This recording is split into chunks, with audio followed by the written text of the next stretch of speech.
সংক্ষেপে যে কথাটি বলতে চাই যে আমাদের পররাষ্ট্রনীতিতে একটি কথা স্যারের মুখে শুনেছি, আগেও বলা হয়েছে যে আমরা প্রতিবেশীদেরকে বন্ধু হিসাবে দেখতে চাই, আপনার প্রভু হিসাবে দেখতে চাই না। এই যে একটা মূলনীতি, এটার মধ্যে অটল থাকতে হবে, আমাদের কোনো ভয় নাই। দ্বিতীয় নম্বরে হলো যে আমরা হিন্দু, বৌদ্ধ, খ্রিস্টান সবাই এক কাতারে একসাথে থাকি, উঠা বসা করি। আমার চাঁদপুরে সংক্ষেপে বলতে চাই, মুক্তিযুদ্ধের সময়ও আমার পাশের গ্রামে 350 ঘর হিন্দু ছিল। আমার আব্বা একজন বড় আলেম ছিলেন। তো রাজাকাররা যখন ঘর বাড়ি পড়াচ্ছিল তখন আমি 12 বছরের সন্তান। আমরা খুদে মুক্তি বাহিনী করে লাঠি নিয়ে ওদেরকে দৌড়াইছিলাম। আব্বা গিয়ে থামাইছেন, এদেরকে মারো কেন, এরা তো মানুষ। তারপর তারা সাহস করেনি। এই জন্য আমি যে কথাটা বলবো, প্রস্তাব হলো এই যে হিন্দু, বৌদ্ধ, খ্রিস্টান ভাইরা যেখানে আছেন তারা তাদের অবস্থানে থাকবেন। আমাদের দেশে ইমাম আছে 3 লক্ষাধিক, মাদ্রাসার শিক্ষক আছে প্রায় 15-2 লাখ যারা সরকারি চাকরি আপনার বেতন পায়।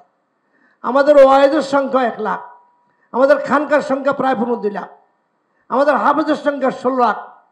আমাদের বিশাল এক বাহিনী মুসলমানদের, এদেরকে উদ্বুদ্ধ করে ইমাম সাহেবরা জুমার খুতবায় এবং ওয়াজ মাহফিলে ওয়াইজরা এবং মাদ্রাসার ক্লাসে। আমি 42 বছর পর্যন্ত বুখারী শরীফ পড়াইছি আপনাদের দোয়ায়। ক্লাসে যে কথাটি বলা হয় এটা ছাত্রকে এফেক্ট করে। এই জন্য আমি যে প্রস্তাব দিই সেটা হলে যে যে এলাকা, প্রত্যেক এলাকায় বড় মসজিদের ইমাম, বড় মাদ্রাসার প্রিন্সিপাল, হাই স্কুলের যিনি প্রধান, তারপরে সাথে অন্য ধর্ম তাদের প্রতিনিধি একটা কমিটি বানানো। এই কমিটির মধ্যে বিভিন্ন শ্রেণীর লোক থাকবে। একজন গুজব ছড়ায় আরেকজন ধরতে পারে না তুমি এই কথা বলছো কেন। একজন হিন্দু হবে আমার এলাকায়, তার একটা ছেলে একটা ককটেল ফুটাইছে, ফুটানোর পরে আমরা দৌড়ে গেলাম, কী হলো, কয় যে আমাকে একজন 500 টাকা দিছে, আপনার একটা ককটেল ফুটাই দিলে আপনার পূজার মধ্যে এটা আমাকে 500 টাকা দিয়ে জন্য ফুটাই দিচ্ছে। সে হিন্দু ছেলে, কিন্তু পরে ওর বাবাকে ডাকলাম, বাবাকে ডাক বললাম যে ভাই আপনি কী করছে, কবে আমি তো জানি না। তো ছেলেটাকে আমরা কিছু করলাম না, বুঝালাম যে না এটা অন্যায় হয়েছে, তোমার হিন্দু সম্প্রদায়ের আপনার এখানে ককটেল ফুটাইয়া একটা দাঙ্গা করতে চাও, এটা তো মুসলমান হতে দেবে না। কারণ মুসলমানরা ইসলাম যেটা বলে সেটা হলো মানুষ হিসেবে সব সমান, সে যেই ধর্মেরই হোক তাকে শ্রদ্ধা করতে হবে, তাকে সম্মান করতে হবে। ধন্যবাদ। যদি একটু জি আর একটু কথা বলি, শেষ করি। সেটা হলো আরেকটা স্যারকে পেয়ে বলতে চাই, আমাদের মাদ্রাসা শিক্ষার যে সমস্ত অবস্থা এখন চলছে, এই বৈষম্যের শিকার আমরা কিন্তু মাদ্রাসা শিক্ষা অনেক দিক থেকে। আমি আশা করব আজকে এই প্রসঙ্গে, যদি প্রাসঙ্গিক এক লাইনে বলবো যে বৈষম্যগুলো কী কী চলছে মাদ্রাসা শিক্ষার জন্য, এগুলো স্যার যদি একটু নজর দেন তাহলে ওলামায়ে কেরাম ঐক্যবদ্ধ হতে বরং আগে আসতে আপনার আগ্রহী হবে। এই কথা বলে আমি ধন্যবাদ। যে আমি শুধু জি একটা কাগজ তার হাতে দেবো, এখানে কিছু পয়েন্ট আমি দিয়েছি। আমি প্রথমে আজকের যে প্রধান উপদেষ্টা মহোদয় এবং তার সুচিন্তিত এবং গভীর অনুপ্রেরণামূলক বাংলাদেশের মাটি, মানুষ এবং সার্বভৌমত্বকে রক্ষা করার জন্যে যেই সম্প্রীতি, যেই সৌহার্দ্যপূর্ণ অবস্থান, যে বাংলাদেশকে নিরাপদ রাখার জন্য যে আমাদেরকে আমন্ত্রণ জানিয়েছেন, আমি আপনাকে গভীর শ্রদ্ধা এবং শুভেচ্ছা এবং প্রাণঢালা অভিনন্দন জ্ঞাপন করছি। আজকে আমাদের এখানে উপদেষ্টা মহোদয়গণ আছেন, তাদেরকেও আমি আন্তরিকভাবে ধন্যবাদ এবং কৃতজ্ঞতা জ্ঞাপন করছি। এবং যারা আমাদের 4টি ধর্ম সম্প্রদায় সহ কিছু অন্যান্য সম্প্রদায়ে যারা আমরা সংযুক্ত হয়েছি আজকের এই অনুষ্ঠানে, এটি অত্যন্ত গুরুত্বপূর্ণ এবং অত্যন্ত বর্তমান সময়ের জন্য তাৎপর্যপূর্ণ। আমি প্রথমে একটি জিনিস আপনার দৃষ্টি আকর্ষণ করতে চাই। আমি আমার দৃষ্টিভঙ্গিতে এবং গবেষণার অনুসন্ধানে প্রথমে আমি একটি কথা বলে আপনার দৃষ্টি আকর্ষণ করব। প্রথমে আমাদের প্রয়োজন, ধর্ম মন্ত্রণালয় আছে, অন্তর্বর্তী সরকারের একটি বিশাল মন্ত্রণালয় হচ্ছে ধর্ম মন্ত্রণালয়। আমার মনে হয় আপনার দায়িত্বটুকু যদি ধর্ম মন্ত্রণালয়ের মাধ্যমে অর্পণ করা হয়, আমাদের এখানে ধর্ম উপদেষ্টা মহোদয় আছেন, কারণ ধর্মীয় সংহতি, ধর্মীয় ঐক্য, ধর্মীয় সম্প্রীতি, ধর্মীয় মেলবন্ধন এবং সৌহার্দ্যপূর্ণ অবস্থান যদি তৈরি করতে হয়, ধর্ম মন্ত্রণালয়ের মাধ্যমে একটি, আমি প্রথমেই বলবো, আন্তর্জাতিক সম্প্রীতি সম্মেলন আহ্বান করা।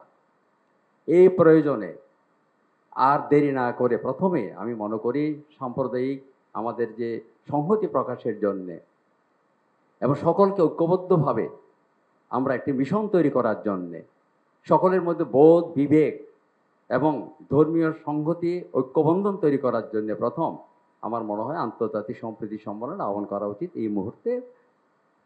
এবং সেখানে ঢাকাস্থ সকল মিশন, ঢাকাস্থ আন্তর্জাতিকভাবে যারা অবস্থান করে সমস্ত সংস্থা এবং বাইরের বহির্বিশ্বের যদি আমরা রাষ্ট্রপ্রধান এবং কিছু দেশের যদি বিশিষ্টজনদেরকে আমরা আহ্বান জানাতে পারি, খ্যাতনামা পণ্ডিত যারা মানবতাবাদী চিন্তক, তাদেরকে যদি আমরা আমন্ত্রণ জানাতে পারি, আমার মনে হয় এই মেসেজটা বর্তমান সময়ের জন্য দেশে এবং বাইরে এটা বিশাল একটি কাজ করবে বলে আমি মনে করি। দ্বিতীয়ত, কারণটা কি? আমি কারণটাকে অনুসন্ধান করতে চাই। এই দেশ আমার, এই মাটি আমার, এই মাটিকে রক্ষা করা, এই পবিত্র এই দেশকে রক্ষা করা কিন্তু আমার নাগরিক হিসাবে আমার দায়িত্ব আছে। আমি সুকুমল বড়ুয়া, আমি যেখানে থাকি না কেন, যে পেশায় থাকি না কেন, আমি এই দেশের মাটিতে বড় হয়েছি, যার ফলে আমার মধ্যে দায়িত্ববোধ, দেশপ্রেম গভীরে কিন্তু আমাদের কাজ করা উচিত বলে আমি মনে করি। এখানে একটি জিনিস আমার দৃষ্টিতে এসেছে।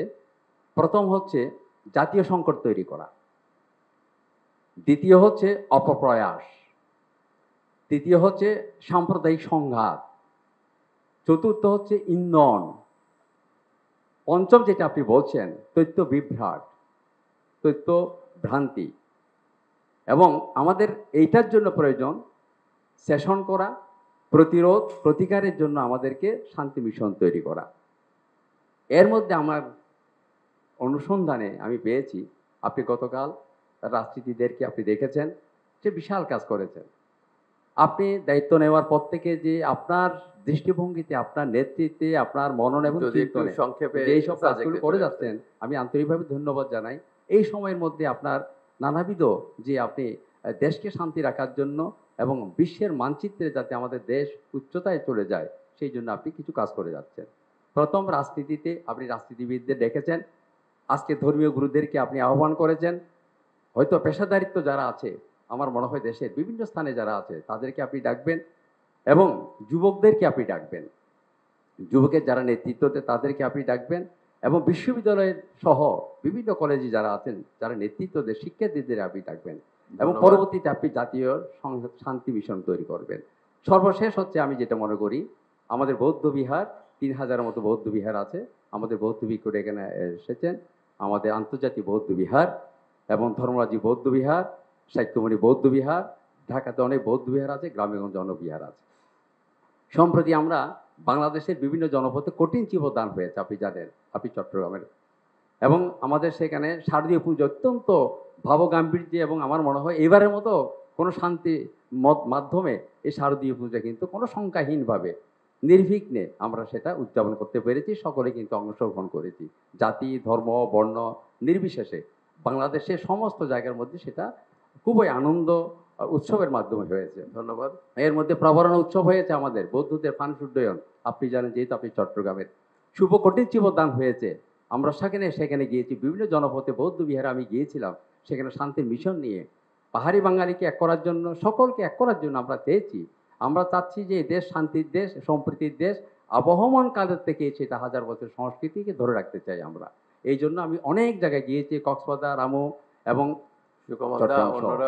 শেষ করে আমি যেটা বলতে চাই, মাননীয় উপদেষ্টা মহোদয়, যেহেতু আপনি আমাদের দিকে ডাকছেন, আমি চাই এখানে বাংলাদেশের যে বৌদ্ধ পুণ্য আমাদের যেগুলো আছে, চীন, জাপান, থাইল্যান্ড, এখানে বিভিন্ন দেশের মানুষদেরকে যদি আমি, আমার মনে হয় ঢাকাস্থ যারা আছে বিভিন্ন বিষয়গুলোকে ডেকে যদি একটি শান্তি সম্প্রীতি করেন, বিশেষ করে আমি আজকে আবারও বলবো, এই যে সম্প্রীতি, আন্তর্জাতিক সম্প্রীতি সম্মেলন, সাম্প্রদায়িক এবং আন্তর্জাতিক সম্প্রীতি সম্মেলন যদি আপনি অচিরে যদি সেটা করেন, আমার মনে হয় এখানে সকলেই অংশগ্রহণ করে একটি বার্তা দেন, ডেকে বোধ হয় এইভাবে করে সময় নষ্ট না করে আন্তর্জাতিক মানের এটা যাতে বিশ্বের মধ্যে চলে যায়, আমরা শান্তি চাই। এবং আমরা কখনো, আমি আবারও সবিনয়ে বলছি, আমরা দেশপ্রেমী, এই দেশে থাকবো, এই দেশ থেকে কখনো কোথাও যাব না।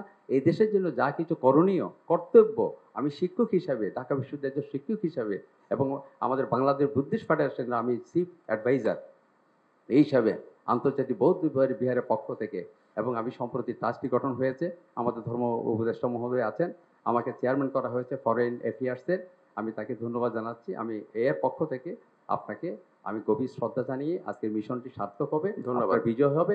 আপনি চিন্তা করবেন না, আপনার সঙ্গে আমরা আছি। সকলকে ধন্যবাদ। ধন্যবাদ। জাতীয় চার্চ পরিষদের সাধারণ সম্পাদকের দায়িত্ব পালন করছি। জাতীয় চার্চ পরিষদ হচ্ছে ওয়ার্ল্ড কাউন্সিল অফ চার্চেস এর কাউন্টারপার্ট। সারা বিশ্বের 195টা দেশে ন্যাশনাল কাউন্সিল অফ চার্চেস বা জাতীয় চার্চ পরিষদ রয়েছে স্যার। আমরা অনুপ্রাণিত হয়েছি, আমরা উদ্বেলিত হয়েছি, আমরা আসলে সাংঘাতিকভাবে আমরা যেন নতুনভাবে বাঁচার আরেকটি যেন অনুপ্রেরণা খুঁজে পেয়েছি আপনার মধ্যে দিয়ে, এবং বিশেষ করে জুলাই আগস্টের মধ্যে দিয়ে। বাংলাদেশে খ্রিস্টান সম্প্রদায় 500 বছরের বেশি, বিশেষ করে এই অঞ্চলে 250 বছরের বেশি আমরা আছি, এবং খ্রিস্টানরা অত্যাচার করেছে, সহিংসতা করেছে এমন কোনো উদাহরণ নেই। খ্রিস্টানরা বরাবরই শান্তিপ্রিয়, শান্তির জন্যে, দেশ গঠনের জন্য কাজ করে আছে। সংখ্যায় ছোট হতে পারি, কিন্তু গুরুত্বের দিক থেকে, অংশগ্রহণের দিক থেকে, পজিটিভ অংশগ্রহণের দিক থেকে স্যার আমরা বরাবরই অগ্রগণ্য থাকার চেষ্টা করেছি। সেই দৃষ্টিকোণ থেকে বলতে চাই, 3টা সুনির্দিষ্ট আমার প্রস্তাবনা রয়েছে, বিনয়ের সঙ্গে রাখতে চাই।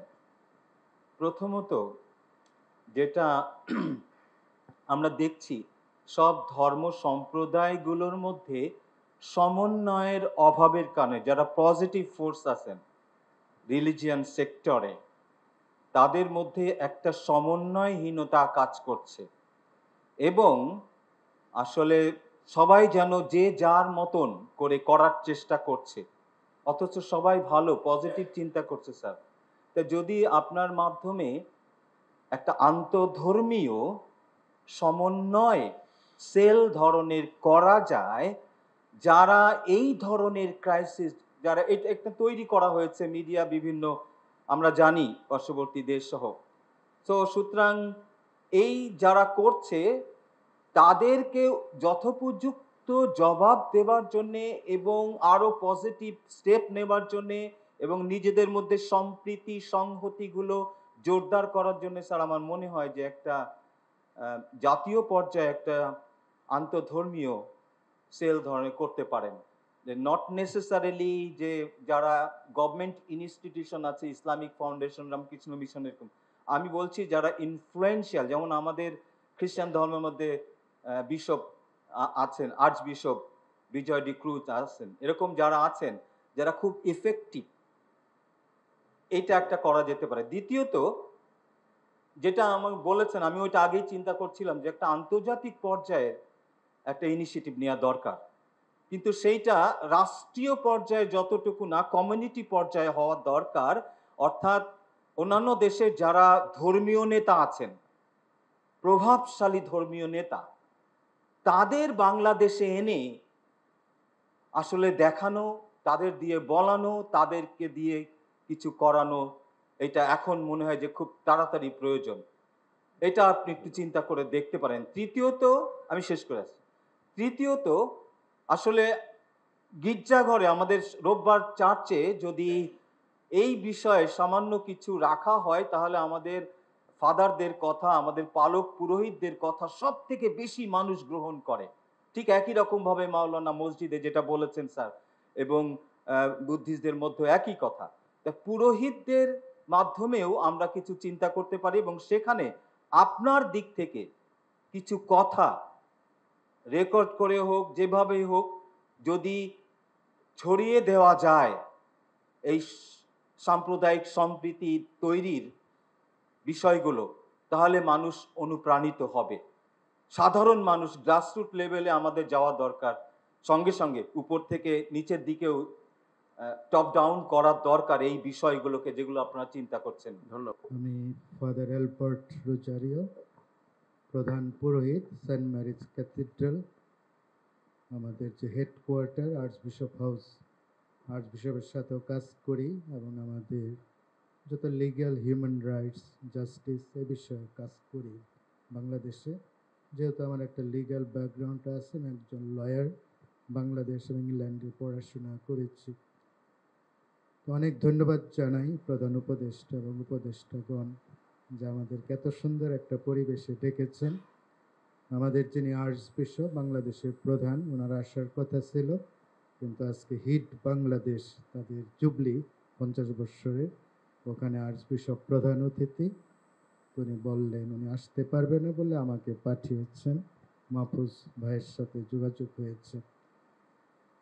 তো আমি খুব আনন্দিত একটা ব্যাপারে, যে চারিদিকে আমরা একটা কঠিন সময় আছি, একটা উত্তেজনার মধ্যে আছি, স্পর্শকাতর একটা ব্যাপারের মধ্যে আছি। গ্রাম অঞ্চল থেকে বা অন্য জেলা থেকে ফাদারগণ আসলে জিজ্ঞেস করি তোমরা কেমন আছো, এবং যেহেতু আমাদের এটা কাকরাইল হেডকোয়ার্টার, অনেক মিডিয়া আমাদের কাছে প্রায়ই যায়, মিডিয়াগুলো আমি ফেস করি আমাদের ওই বাড়ি থেকে, এবং প্রথম প্রশ্নটাই করে ফাদার আপনারা কেমন আছেন, আপনারা আক্রান্ত হয়েছেন কিনা। আসলে সত্য কথা কি আমরা আক্রান্ত হই নাই। আমাদের যারা আমরা সংখ্যায় কম আছি, হিন্দু বৌদ্ধ খ্রিস্টান ভাই বোনেরা, বলতে গেলে আমরা আক্রান্ত হয়নি, এটা সত্য কথা, কিন্তু আমাদের মধ্যে কিন্তু একটা ভয় আছে, আমাদের মধ্যে একটা দুশ্চিন্তা আছে। কখন যে কি হয় এই চিন্তাটা কিন্তু সবার মধ্যে, সচেতন মানুষের মধ্যে বুঝতে পারি। তা আমরা অনেক খুশি হয়েছি আপনারা যখন দায়িত্ব নিয়েছেন, একটা পরিবর্তন আসছে এবং অনেক আশা নিয়ে কিন্তু সেই যাত্রাটা শুরু হয়েছে। আমাদের বাংলাদেশে যে একটা জন্মলগ্ন থেকে যে একটা সুন্দর একটা ঐতিহ্য, যে একসাথে থাকা, একসাথে পথ চলা, এই যে একটা সম্প্রীতি, সেটা কিন্তু সে অগ্রযাত্রাটা বাধাগ্রস্ত হয়েছে সময়ে সময়ে, যেমন বর্তমানে একটু বাধাগ্রস্ত হয়েছে। সবাই কিন্তু সেই সম্প্রীতির তা আমি একটা অনুরোধ থাকবে আমাদের, বিশেষ করে আমাদের হিন্দু ভাই বোনেরা, তারা যে কোনোভাবেই হোক কিছুটা তাদের মনে একটু কষ্ট আছে, সেই কষ্টটা যেন যাদের যেখানে ক্ষত আছে, অসুস্থতা আছে, সেটাকে নিরাময় করতে হবে। তা আপনি শান্তির মানুষ, মাদার তেরেজা, আমাদের শান্তি মাদার তেরেজা, তিনিও নোবেলে শান্তি পুরস্কার পেয়েছেন, আপনি সেই পর্যায়ের মানুষ, আপনিও শান্তির পেয়েছেন। যে আমরা যারা সংখ্যায় কম, আমাদের মধ্যে যে কষ্ট, ক্ষত, অসুস্থতা আছে, এগুলোকে আপনি নিরাময় করবেন, আপনার কাছে ডাকবেন, যেন আমরা একটু, যে আজকে ডাকছেন আমরা অনেক শান্তি পাচ্ছি, আমরা বুঝতে পারছি আমাদের কোনো ভয় নাই।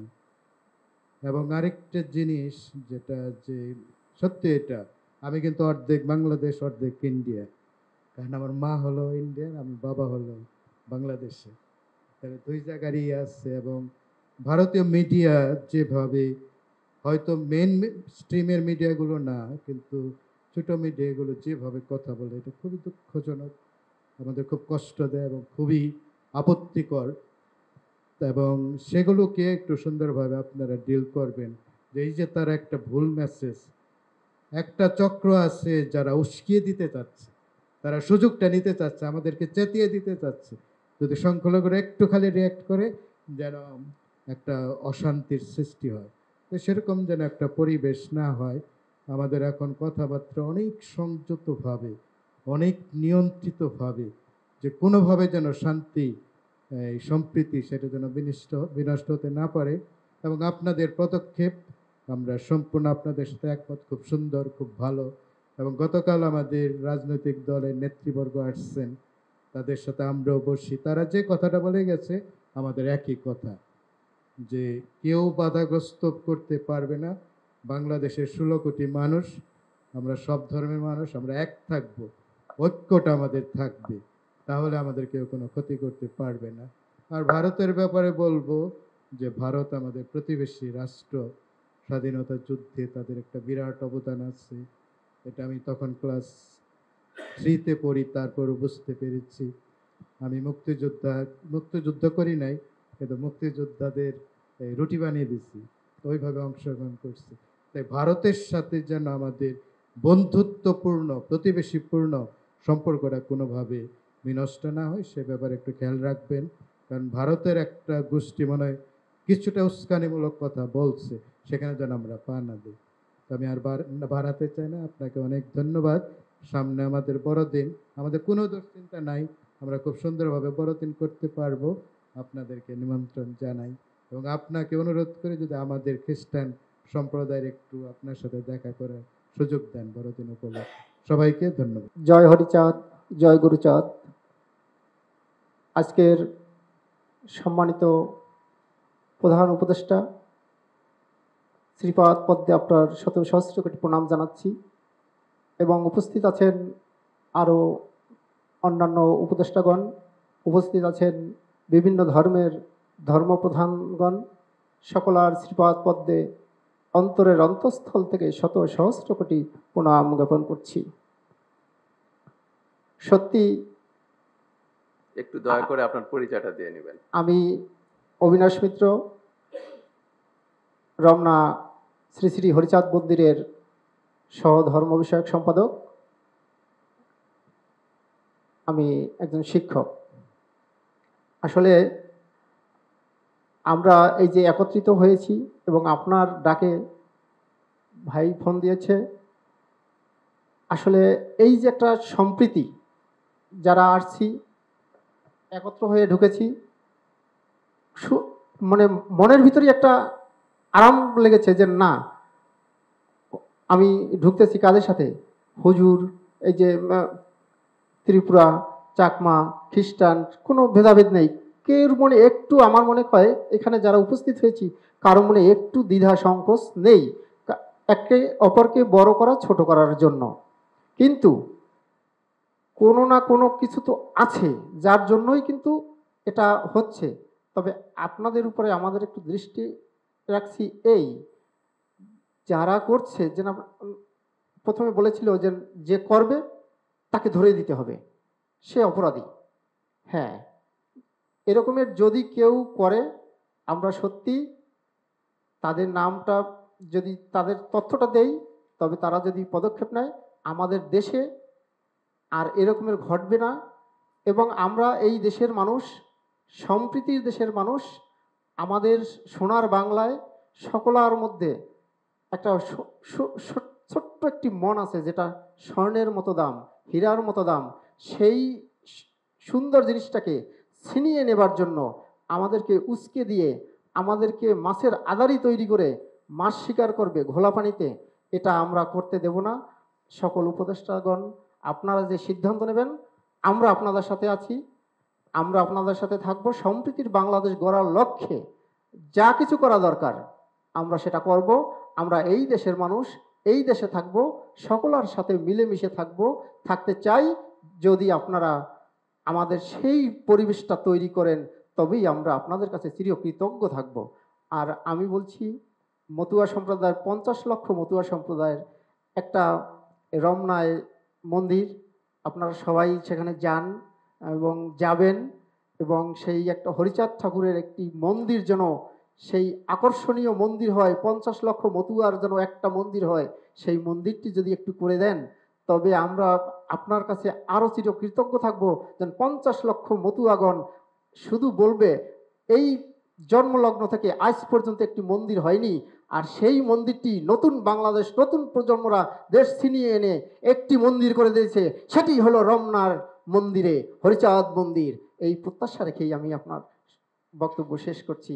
সকলার শ্রীপাদ পদ্মে প্রণাম রেখে আমি আমার কথা শেষ করছি। জয় হরিচাঁদ, জয় গুরুচাঁদ। ধন্যবাদ।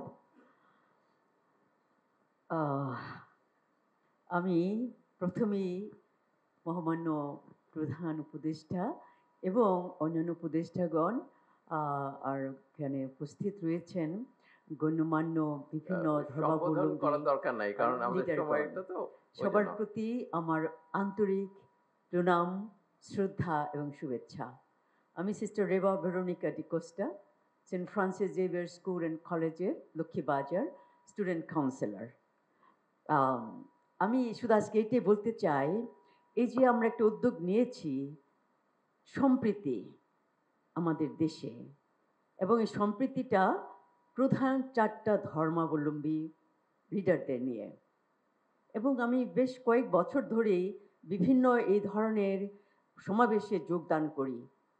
তবে আমার একটা কনসার্ন বা উদ্বেগ যেটা আমি গভীরে অনুভব করি, সেটা হলো কি প্রক্রিয়ায় আমরা চলছি। সমাধানের দিকে আমি বেশি লক্ষ্য করব না, প্রক্রিয়ার দিকে আমি বেশি লক্ষ্য করি। আমরা যদি বলি যে হ্যাঁ আমরা নিরাপদে বড়দিন করব, পুজো করব, আমাদেরকে রক্ষা করা হবে, না, আমি সেটা বিশ্বাসী না। কারণ আমরা প্রথমেই শুনেছি আমরা বাংলাদেশি, আমাদের প্রত্যেকের সমান অধিকার আছে।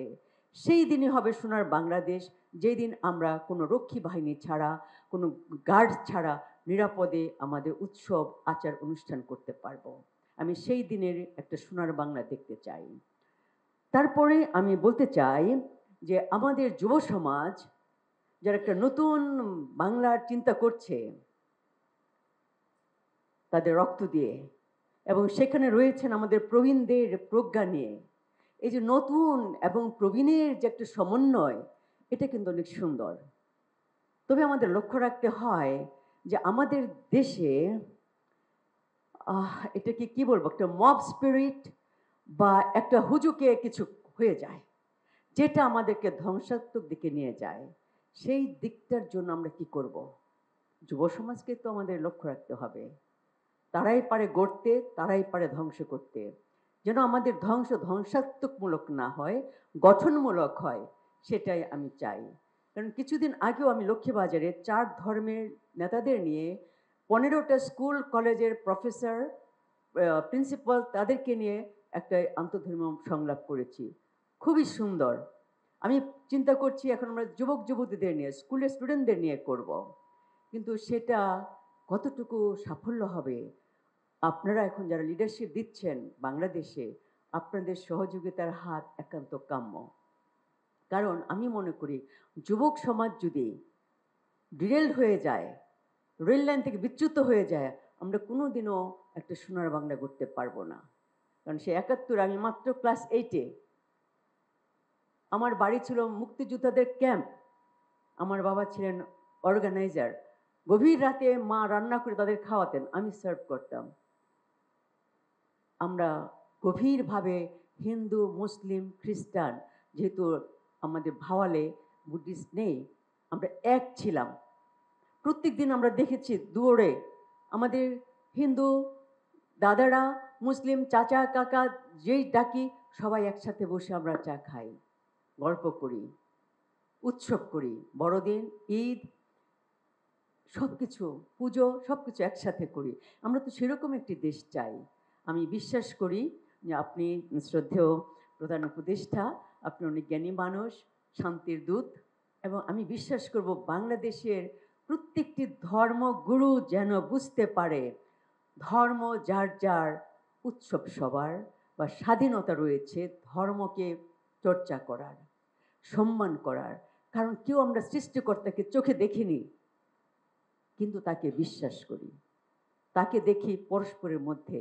এই দেখাটা যেন সেই পবিত্র দেখার মধ্যে হয়, সুন্দর দেখার মধ্যে হয়, এবং বাংলাদেশ যেন সত্যি সত্যি বিশ্বের দুয়ারে একটি সার্বভৌম সুন্দর একটি দেশ হয়, যেখানে আমরা শ্রদ্ধা পাবো, পরস্পরকে শ্রদ্ধা দিব, বিশ্ব জগৎ থেকে আমরা শ্রদ্ধা পাবো। এটা আমি কামনা করি। ধন্যবাদ। ধন্যবাদ। আমি মোহাম্মদ উসমান গনি সালেহি, প্রধান ফকিহ দারুন নাজাত সিদ্দিকিয়া কামিল মাদ্রাসা, ডেমরা, ঢাকা, প্রধান মুবাল্লিগ সারসিনা দরবার শরীফ। প্রথমেই ধন্যবাদ জ্ঞাপন করছি স্যার আমাদেরকে এমন একটি গুরুত্বপূর্ণ প্রোগ্রামে আমাদেরকে সমবেত করবার জন্য।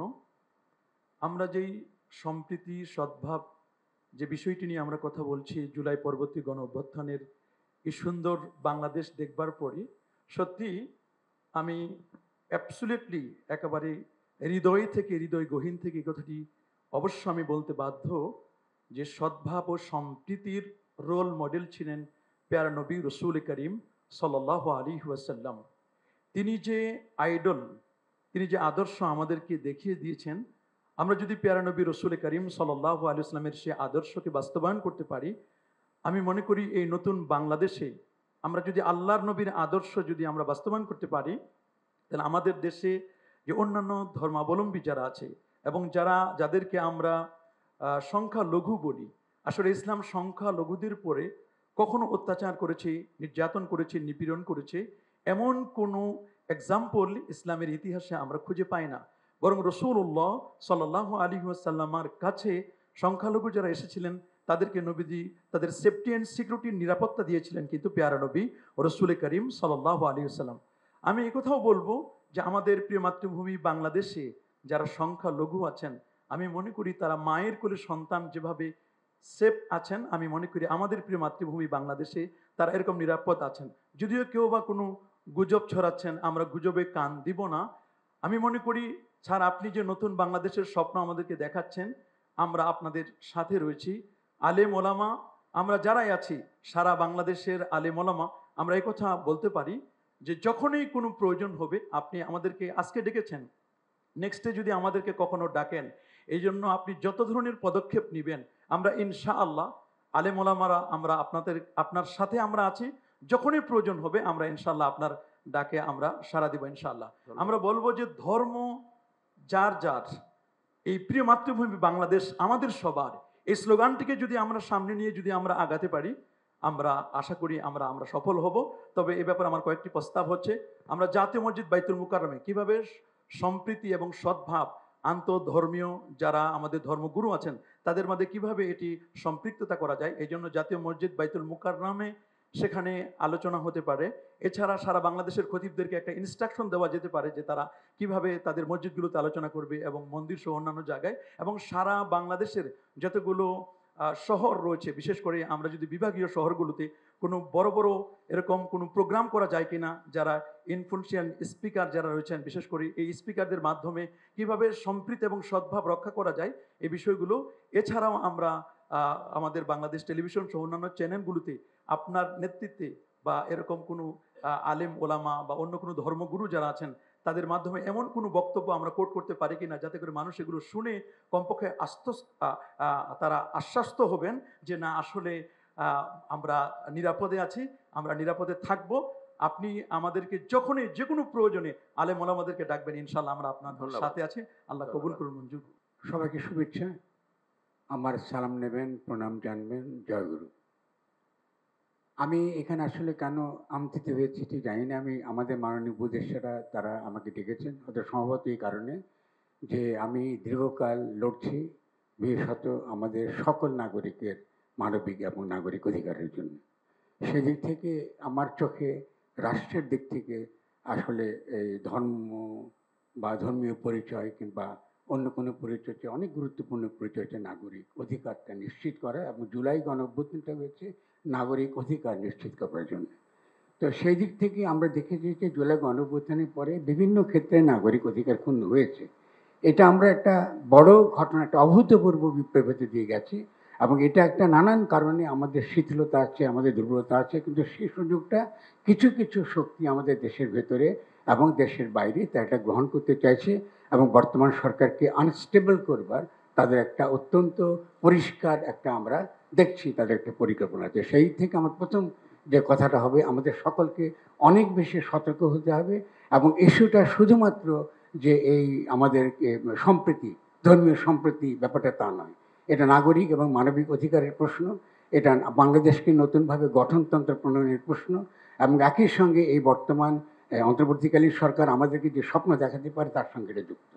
এবং এটার সঙ্গে আমি আর দুইটা কথা দিয়ে যোগ করবো, যেহেতু সময় অত্যন্ত কম, আসলে অনেক আলোচনা করার দরকার আছে।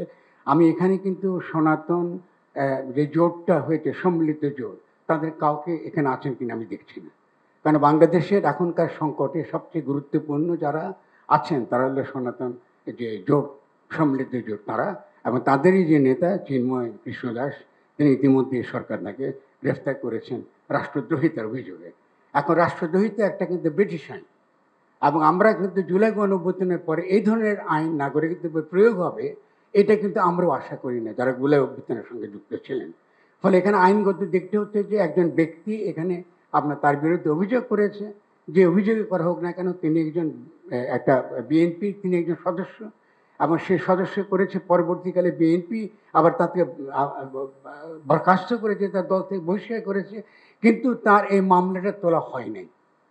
ফলে দেখা যাচ্ছে এখানে একটা রাজনৈতিক দলেরও এখানে একটা উস্কানি রয়েছে পরিষ্কার, যেটা আমাদেরকে পরিষ্কার হতে হবে যে কেন এই মামলাটা করা হলো, এবং যদি তারা বহিষ্কারই করে থাকেন তাহলে সেই মামলা কেন তারা উঠে তারা করেন। ফলে আমাদের কাছে প্রশ্ন এসে গেছে, যারা আমরা জুলাই অভ্যুত্থানে ছিলাম এবং আমাদের উপদেশের মধ্যে অনেকে আছেন, তাদের জীবন ঝুঁকি নিয়ে আমরা এই কাজটা করেছি। ফলে যারা বাংলাদেশকে অস্থিতিশীল করছে, এটা কিন্তু বাংলাদেশের ভেতরে, আমি কলকাতার কি তাদের যে একটা অত্যন্ত নিম্ন শ্রেণীর আপনি কী বলে গণমাধ্যম কী প্রচার করছে, এটা ইররিলেভেন্ট আমাদের জন্য। আমরা জানি যে ভারতের যে তাদের যে সত্যিকারে যারা তারা সিদ্ধান্ত গ্রহণ করেন, তাদের ব্যাপারটা ভিন্ন রকম। ফলে আজকে এখানকার যে বিভিন্ন ধর্মের সঙ্গে সম্পর্কের প্রশ্নটা একই সঙ্গে একটা ভূরাজনৈতিক প্রশ্ন হয়ে উঠেছে, এবং এটা বাংলাদেশের জন্য অত্যন্ত বিপজ্জনক। এবং আমি অত্যন্ত ক্ষোভের সঙ্গে এটা বলবো যে আমাদের এই ব্যাপারটা হ্যান্ডেল করাটা, এটাকে এনগেজ করাটা, যারা আমাদের দুঃখ পেয়েছেন, কোনো কারণে মনে করছেন তাদের নাগরিক মানবিক অধিকার ক্ষুণ্ণ হয়েছে, তাদের সঙ্গে কথা বলবার জন্য আমরা রয়েছি নাগরিকরা, আমরা এই গণ অভ্যুত্থানের সঙ্গে যারা যুক্ত, আমরাই রয়েছি তাদের সঙ্গে কথা বলার জন্য। সেই ক্ষেত্রে যদি আইনের দ্বারা, ব্রিটিশ আইনের দ্বারা একজন নাগরিককে, আমি তিনি একজন সন্ত, এর আগে এখানকার সনাতন ধর্মাবলম্বীদের বিভিন্ন রাজনৈতিক দল বিভিন্নভাবে ব্যবহার করেছে, এবং তারা সেই বিভিন্ন ব্যবহারের থেকে তারা বেরিয়ে এসে তারা আজকে এই ছাত্রদের এই আন্দোলনের সমর্থন দেবার জন্যে তারা নৈতিকভাবে যেমন তারা তৈরি, একই সঙ্গে এই সরকারকে তারা সমর্থন দেবার জন্য তৈরি। ফলে আমি আপনার কাছে বিনীতভাবে জানতে চাই, আমাদের মাননীয় প্রধান উপদেষ্টার কাছে, যে কি করে আজকে চিন্ময় দাশগুপ্তকে, চিন্ময় কৃষ্ণ দাসকে এখানে আপনার গ্রেফতার করা হলো, তার আইনি ভিত্তিটা কী ছিল, এবং একই সঙ্গে তার নৈতিক এবং অন্যান্য ভিত্তি, আন্তর্জাতিক মানবাধিকার, তাদের সমাবেশ করার অধিকার আছে, তার তো কথা বলার অধিকার আছে। এবং আমি নিজে ব্যক্তিগতভাবে চিন্ময়ের সঙ্গে কথা বলেছি, এবং আমার তাকে কোনোভাবে বাংলাদেশের রাষ্ট্রদ্রোহী বলে মনে হয়নি। তাদের কিছু অভিযোগ আছে, এবং এর আগে বিভিন্ন রকম রাজনৈতিক দলগুলো তাদেরকে ব্যবহার করেছে, অত্যন্ত খারাপভাবে ব্যবহার করেছে। এই মানুষটি সেই ব্যবহার থেকে বেরিয়ে এসে, যেহেতু সে একটা সন্ত, একজন সাধু, তিনি এসে চেষ্টা করছেন সকলের সঙ্গে মিশে এটা করতে। ফলে তার কোনো কোনো কথার মধ্যে আমাদের হতে পারে, আমরা দ্বিমত করতে পারি, অমত করতে পারি, তর্ক করতে পারি, কিন্তু অবশ্যই তিনি বাংলাদেশের রাষ্ট্রদ্রোহী, বাংলাদেশকে ধ্বংস করতে চায়, এরকম কোনো রকম তৎপরতার সঙ্গে যুক্ত আছে। এটা আমার কাছে কোনো প্রমাণ নেই, অন্তত আমার কাছে নেই। যদি আমাদের স্বরাষ্ট্রমন্ত্রীর কাছে থাকে, আমি আনন্দ চিত্তে এটা দেখব। তা আমি মনে করি যে এই যে একটা বড় বিপদের মধ্যে আমরা বাংলাদেশকে ফেলে দিয়েছি, এই বিপদটা আমরা উদ্ধার পাওয়াটা এখন অত্যন্ত গুরুত্বপূর্ণ। আজকে যে ভাবমূর্তি নষ্ট হয়েছে আমাদের, আমি অত্যন্ত দুঃখের সঙ্গে কথাটা বলছি। এতগুলো মানুষ মারা গেল, এতগুলো ছেলে পঙ্গু হয়ে রয়েছে, সেখানে আমরা এখানে বাংলাদেশকে একটা জঘন্য দেশ হিসেবে, যেখানে সংখ্যালঘুরা নিরাপদ নয়, এইভাবে আমরা আমাদের কাছকে সারা পৃথিবীতে আগে করা হচ্ছে। অথচ এই ধরনের লোকদেরকে, চিন্ময় যিনি যে সন্ত, তাকে নিয়ে আজকে সারা পৃথিবীকে বলতে পারতাম যে বাংলাদেশের সংখ্যালঘুরা আপনার মোটো আপনার অনিরাপদ নয়, তাদের উপর যে নির্যাতন হয়েছে, নিঃসন্দেহে সেই নির্যাতনের একটা অবশ্যই তার একটা বিহিত হবে। এখানে দেবত্ব সম্পত্তি দখল হয়েছে আওয়ামী লীগের আমলে। এখানে আমি জানি যে আরও যারা আছেন, বৌদ্ধ আছে, বিভিন্ন বৌদ্ধ মঠ আছে, বৌদ্ধ বিষয়ের কথা বলা আছে, এগুলো তো দখল হয়েছে এর আগের সরকারের আমলে। তবে এই সরকার তো উচিত ছিল এই যে বিষয়গুলো, যেগুলো তারা আন্তরিকভাবে হাজির করবার চেষ্টা করছেন, এটা মনোযোগ দিয়ে শোনা। তো আমি বিনীতভাবে অনুরোধ করবো। তাছাড়া আরেকটা কথা বলি, মাজার ভাঙ্গা হচ্ছে, মাজার ভাঙ্গা হচ্ছে।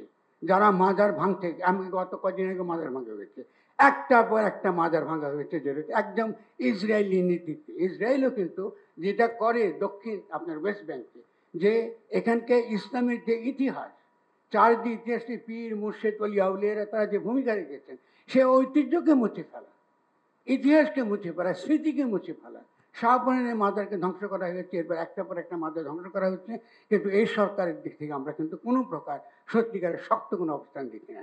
যারা মাজার ভেঙেছে, আমি স্বরাষ্ট্র মন্ত্রণালয় থাকলে প্রশ্ন করতাম, তারা যারা ভেঙেছে তাদের বিরুদ্ধে কোনো মামলা হয় না, তাদের কাউকে তো গ্রেফতার করা হয় না। তাই এটা তো চলতে পারে না রাষ্ট্রীয়ভাবে। কারণ আজকে আমরা যে জায়গায় পৌঁছেছি, আমি এখানে যারা হাজির হয়েছেন, মূলত যারা স্টেক হোল্ডার, যারা মূলত দাবি তুলছেন যে তাদের যে সকল অধিকার রয়েছে, তারা নাগরিক অধিকার আছে, মানবিক অধিকার আছে, সমাবেশ করার অধিকার আছে, অনেক ক্ষেত্রে আমাদের সঙ্গে তাদের একমত নাও। ধন্যবাদ। কিন্তু আলোচনা করবার একটা পরিবেশটা তৈরি করার জন্য আমি শুধুমাত্র বিনীত অনুরোধ জানাবো যে চিন্ময় কৃষ্ণ দাসের বিরুদ্ধে সত্যিকারে কোনো অভিযোগ যদি না থাকে, প্রথম কাজ হচ্ছে তাকে মুক্তি দেওয়া। তাকে জামিন না দেওয়াটা due process of the law এর লঙ্ঘন। আমরা যারা আইনের পেটে বুঝি, এইগুলো আমাদেরকে যে রাষ্ট্রের তরফ থেকে যদি এগুলো আমরা আন্তরিকভাবে যে এগুলো হ্যান্ডেল করতে না পারি, আমি মনে করি আমরা অত্যন্ত বিপজ্জনক দিকে খুব দ্রুত দিয়ে চলেছি। আমি অত্যন্ত দুঃখিত, আমি অত্যন্ত আবেগের সঙ্গে কথা বলেছি, এবং যেহেতু আমরা লড়ছি, রাস্তায় রয়েছি, এই জন্য আমার মধ্যে আবেগটা থাকবে, এটা অত্যন্ত স্বাভাবিক। আমি সবাইকে আবারও ধন্যবাদ জানাচ্ছি আমার পক্ষ থেকে, আপনারা সকলে সালাম জানাই। সবাইকে অনেক ধন্যবাদ। আমি খুব দুঃখিত, আমার গলাটা ভালো নেই। আমি ডেঙ্গু রোগ থেকে মুক্ত হয়ে আজকে প্রথম বের হলাম, এই জন্য আমার গলাটা ভালো নেই। দয়া করে পরিচয়টা দিয়ে নেবেন। আমি ভিক্ষু সুনন্দ প্রিয়, সাধারণ সম্পাদক বাংলাদেশ বুদ্ধিস্ট ফেডারেশন এবং উপাধ্যক্ষ আন্তর্জাতিক বৌদ্ধ বিহার। আমার এটা মনে হয় দ্বিতীয়বার মাননীয় প্রধান উপদেষ্টার সাথে বৈঠকের সৌভাগ্য হলো উনি দায়িত্ব নেওয়ার পরে। আমি বৌদ্ধ সম্প্রদায়ের পক্ষ থেকে ওনার দীর্ঘায়ু কামনা করছি, সুস্বাস্থ্য কামনা করছি, উনি যাতে দেশের যে দায়িত্ব নিয়েছেন সফলভাবে সমাপ্ত করতে পারেন, এটাই আমার প্রথম। আর দ্বিতীয়ত কথা হচ্ছে, বিশেষ করে আমি রামুর সন্তান, আপনারা জানেন 2012 সালে এক রাতে আমার 23টা বৌদ্ধ বিহার জ্বালিয়ে দেওয়া হয়েছিল, অনেক ঘরবাড়ি জ্বালিয়ে দেওয়া হয়েছিল। কিন্তু আমরা বৌদ্ধ বিহারগুলো পেয়েছি, কিন্তু বিচার পাইনি। অর্থাৎ প্রলেপ দেওয়া হয়েছে, তার ক্ষত কিন্তু শুকায়নি। আমরা এরকম কোনো কিছু কামনা করি না। ছোট ছোট ঘটনা বিভিন্ন জায়গায় ঘটছে, সংখ্যালঘুদের এটা অস্বীকার করার উপায় নেই।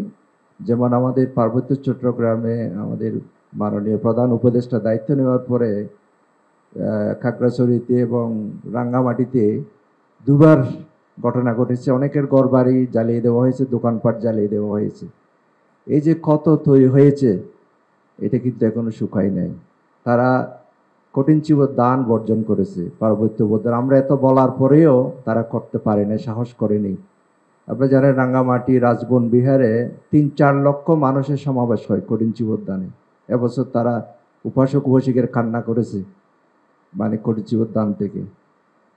তো বিশেষ করে এই ধরনের যাতে কোনো ঘটনা না ঘটে, আমি আমাদের মাননীয় প্রধান উপদেষ্টার কাছে অনুরোধ করব।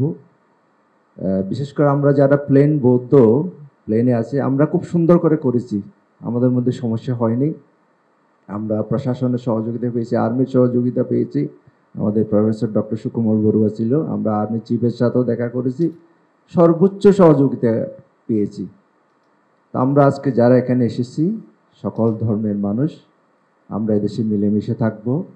আমাদের যারা হুজুরেরা আছে আপনাদের প্রতি একটু বিনীত অনুরোধ, আপনারা যারা ওয়াজ করেন, বয়ান করেন, একটু শান্তি সম্প্রীতির কথাগুলো একটু বেশি করে বলবেন। কারণ শান্তি সম্প্রীতি ছাড়া কেউ সুখে থাকতে পারবেন না এদেশে।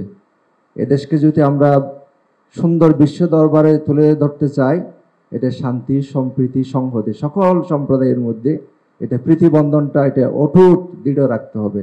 আমরা এমন একজন মানুষ পেয়েছি, উনি বিশ্বের নোবেল জয়ী, এরকম সৌভাগ্য আর আমাদের হবে কিনা জানি না। বিশেষ করে আমরা চট্টগ্রামবাসী, আমরা যারা বৌদ্ধরা আছি, আমরা 90% চট্টগ্রামের। আমরা স্বাভাবিকভাবেই ওনার প্রতি আমরা মানে আমাদের একটা আলাদা সফট কর্নার, একজন বিশ্বজয়ী মানুষ আমরা পেয়েছি, শান্তির দূত এদেশে। উনি যতদিন আছেন যাতে আমাদের দেশটা সমুন্নত থাকে এবং ঐক্য সংহতির বিষয়ে কোনো কম্প্রোমাইজ নাই। সোজা কথা, আমরা এদেশে সন্তান, আমরা এদেশে জন্মগ্রহণ করেছি। এদেশের এই যে পতাকা, এখানে যে আমরা লাল সবুজের পতাকা, এই পতাকার মান আমরা রাখবো, আমরা যে সম্প্রদায় হই না কেন। ধন্যবাদ সবাই। আসসালামু আলাইকুম ওয়া রাহমাতুল্লাহি তাআলা ওয়া বারাকাতুহু। নাহমাদুহু ওয়া নুসাল্লি ওয়া নুসাল্লিমু আলা রাসূলিল কারীম। সম্মানিত প্রধান উপদেষ্টাবৃন্দ, বিভিন্ন ধর্মের যারা আজকে জমায়েত হয়েছেন সকলকে আমি আন্তরিকভাবে মোবারকবাদ। পরিচয়টা দিয়ে নেন। আমি মোহাম্মদ জসিমউদ্দিন আল আজহারি, অধ্যক্ষ কাদেরিয়া তৈবিয়া আলিয়া কামিল মাদ্রাসা মোহাম্মদপুর, ঢাকা, যুগ্ম মহাসচিব আহলে সুন্নাত ওয়াল জামাত বাংলাদেশ। আজকের এই অনুষ্ঠানে আমি শরীক হতে পেরে নিজেকে ধন্য মনে করছি। আমাদের কয়েকদিনে বাংলাদেশের যে পরিস্থিতি, সেই পরিস্থিতিকে সামনে সামাল দেওয়ার জন্য আপনি যে আমাদেরকে আহ্বান করেছেন, আমি একজন দেশের নাম প্রস্তাব থাকবে আমার, যা ঘটে না তার চেয়ে রটাই বেশি, সেটা প্রতিকারের জন্য প্রথম মাধ্যম হচ্ছে আমাদের মিডিয়া। সেই মিডিয়া সব সময় আমাদের দেশে, আমরা স্বাধীন দেশে এইভাবে মিডিয়া যখন যেইভাবে সে গুজব রটায়, আমি আপনার মাধ্যমে চাই প্রথম গুজবটা বন্ধ হোক, 1 নম্বর। দ্বিতীয় হচ্ছে আমাদের সম্প্রীতির এই দেশ, 12 আউলিয়ার দেশ, 360 আউলিয়ার দেশ। এটা মুসলমান, হিন্দু, বৌদ্ধ, খ্রিস্টান সকলের সম্প্রীতির একটা দেশ। যে দেশ আল্লাহর ওলিরা এই দেশে আদর্শ দিয়ে, মহাব্বত দিয়ে, প্রেম দিয়ে, ভালোবাসা দিয়ে আমাদের মধ্যে একটা সুন্দর সৌহার্দ্যপূর্ণ দেশ আমাদেরকে উপহার করা হয়। আমার মনে হয় অনেকাংশে লাঘব হবে আমাদের এই গুজবটা এবং অন্যায় করাটা।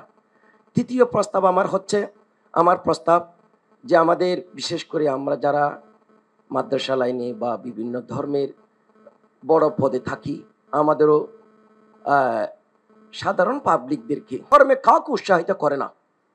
পৃথিবীর যত ধর্ম আছে প্রত্যেক ধর্মের নীতি হচ্ছে মানব প্রেম, ভালোবাসা। ইরহামু মান ফিল আরদি ইয়ারহামুকুম মান ফিস সামা। আল্লাহর হাবিব বলেছেন, তোমরা জমিনে যারা থাকে তাদেরকে ভালোবাসো, আকাশের ফেরেশতারা তোমাদেরকে ভালোবাসবে। সেই অমীয় বানিয়ে নিয়ে আমরা যদি এগিয়ে যাই, আমার পার্শ্ববর্তী একজন হিন্দু থাকেন, আমি তার উপর আঘাত করব কেন? আমার পার্শ্ববর্তী খ্রিস্টান আছে, তাকে আঘাত করব কেন?